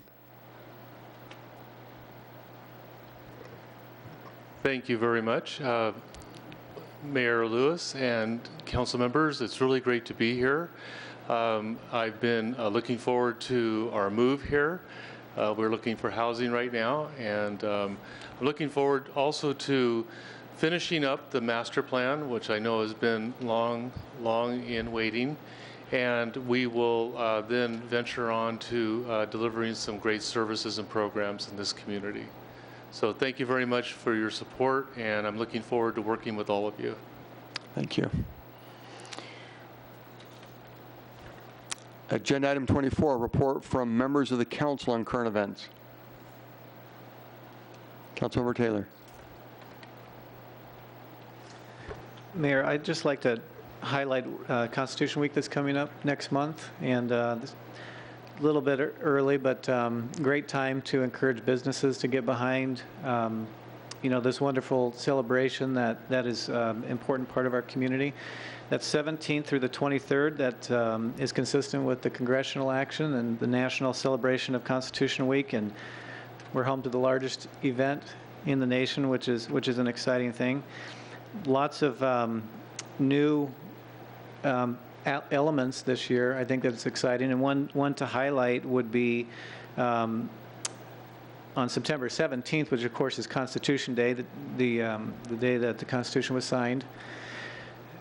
We'll have council meeting that night at 7 o'clock, but prior, starting approximately 6 o'clock, then we will have just a short program where the Human Relations Commission that I'm a liaison to will pull together just a nice program to address some of the important aspects relative to the work that they're doing in promoting unity and individual rights, civil rights within the town of Gilbert, and will reflect a little bit on the Emancipation Proclamation, the 150th anniversary, and we're tentatively thinking of calling it a We the People celebration, or We the People program, since that's right here on the dais, and that's a key part of our town identity. So looking forward to that, and encouraging everybody to get some of those dates on the calendar. And if you're a business and you want some exposure, great opportunity for sponsorships. Thank you. Anything else from the council? Okay, the last item, report from Mayor on current events. Town Manager Banjo, if you could please stand, and just stand right in front of, right here. You're off agenda, the attorney says. Please. He doesn't know if I'm off agenda yet. Now, stand right in front of me, a little closer, a little closer. Now turn around. Now, by proclamation, informal proclamation, we hereby declare August 15th, 2013 as the official 2-year anniversary of our town manager, Patrick Banjer, and declare the celebration to be real. Let's see if I can get this to work. Can you get this? Okay, make noise, please.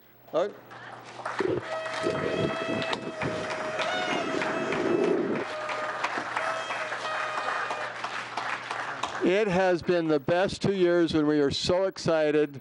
And by proclamation, you're invited to go home, get a good night's sleep, and get back to work real early tomorrow. And thank you. We appreciate the 2 years. It's been a great 2 years, and we've got more to come. Thank you.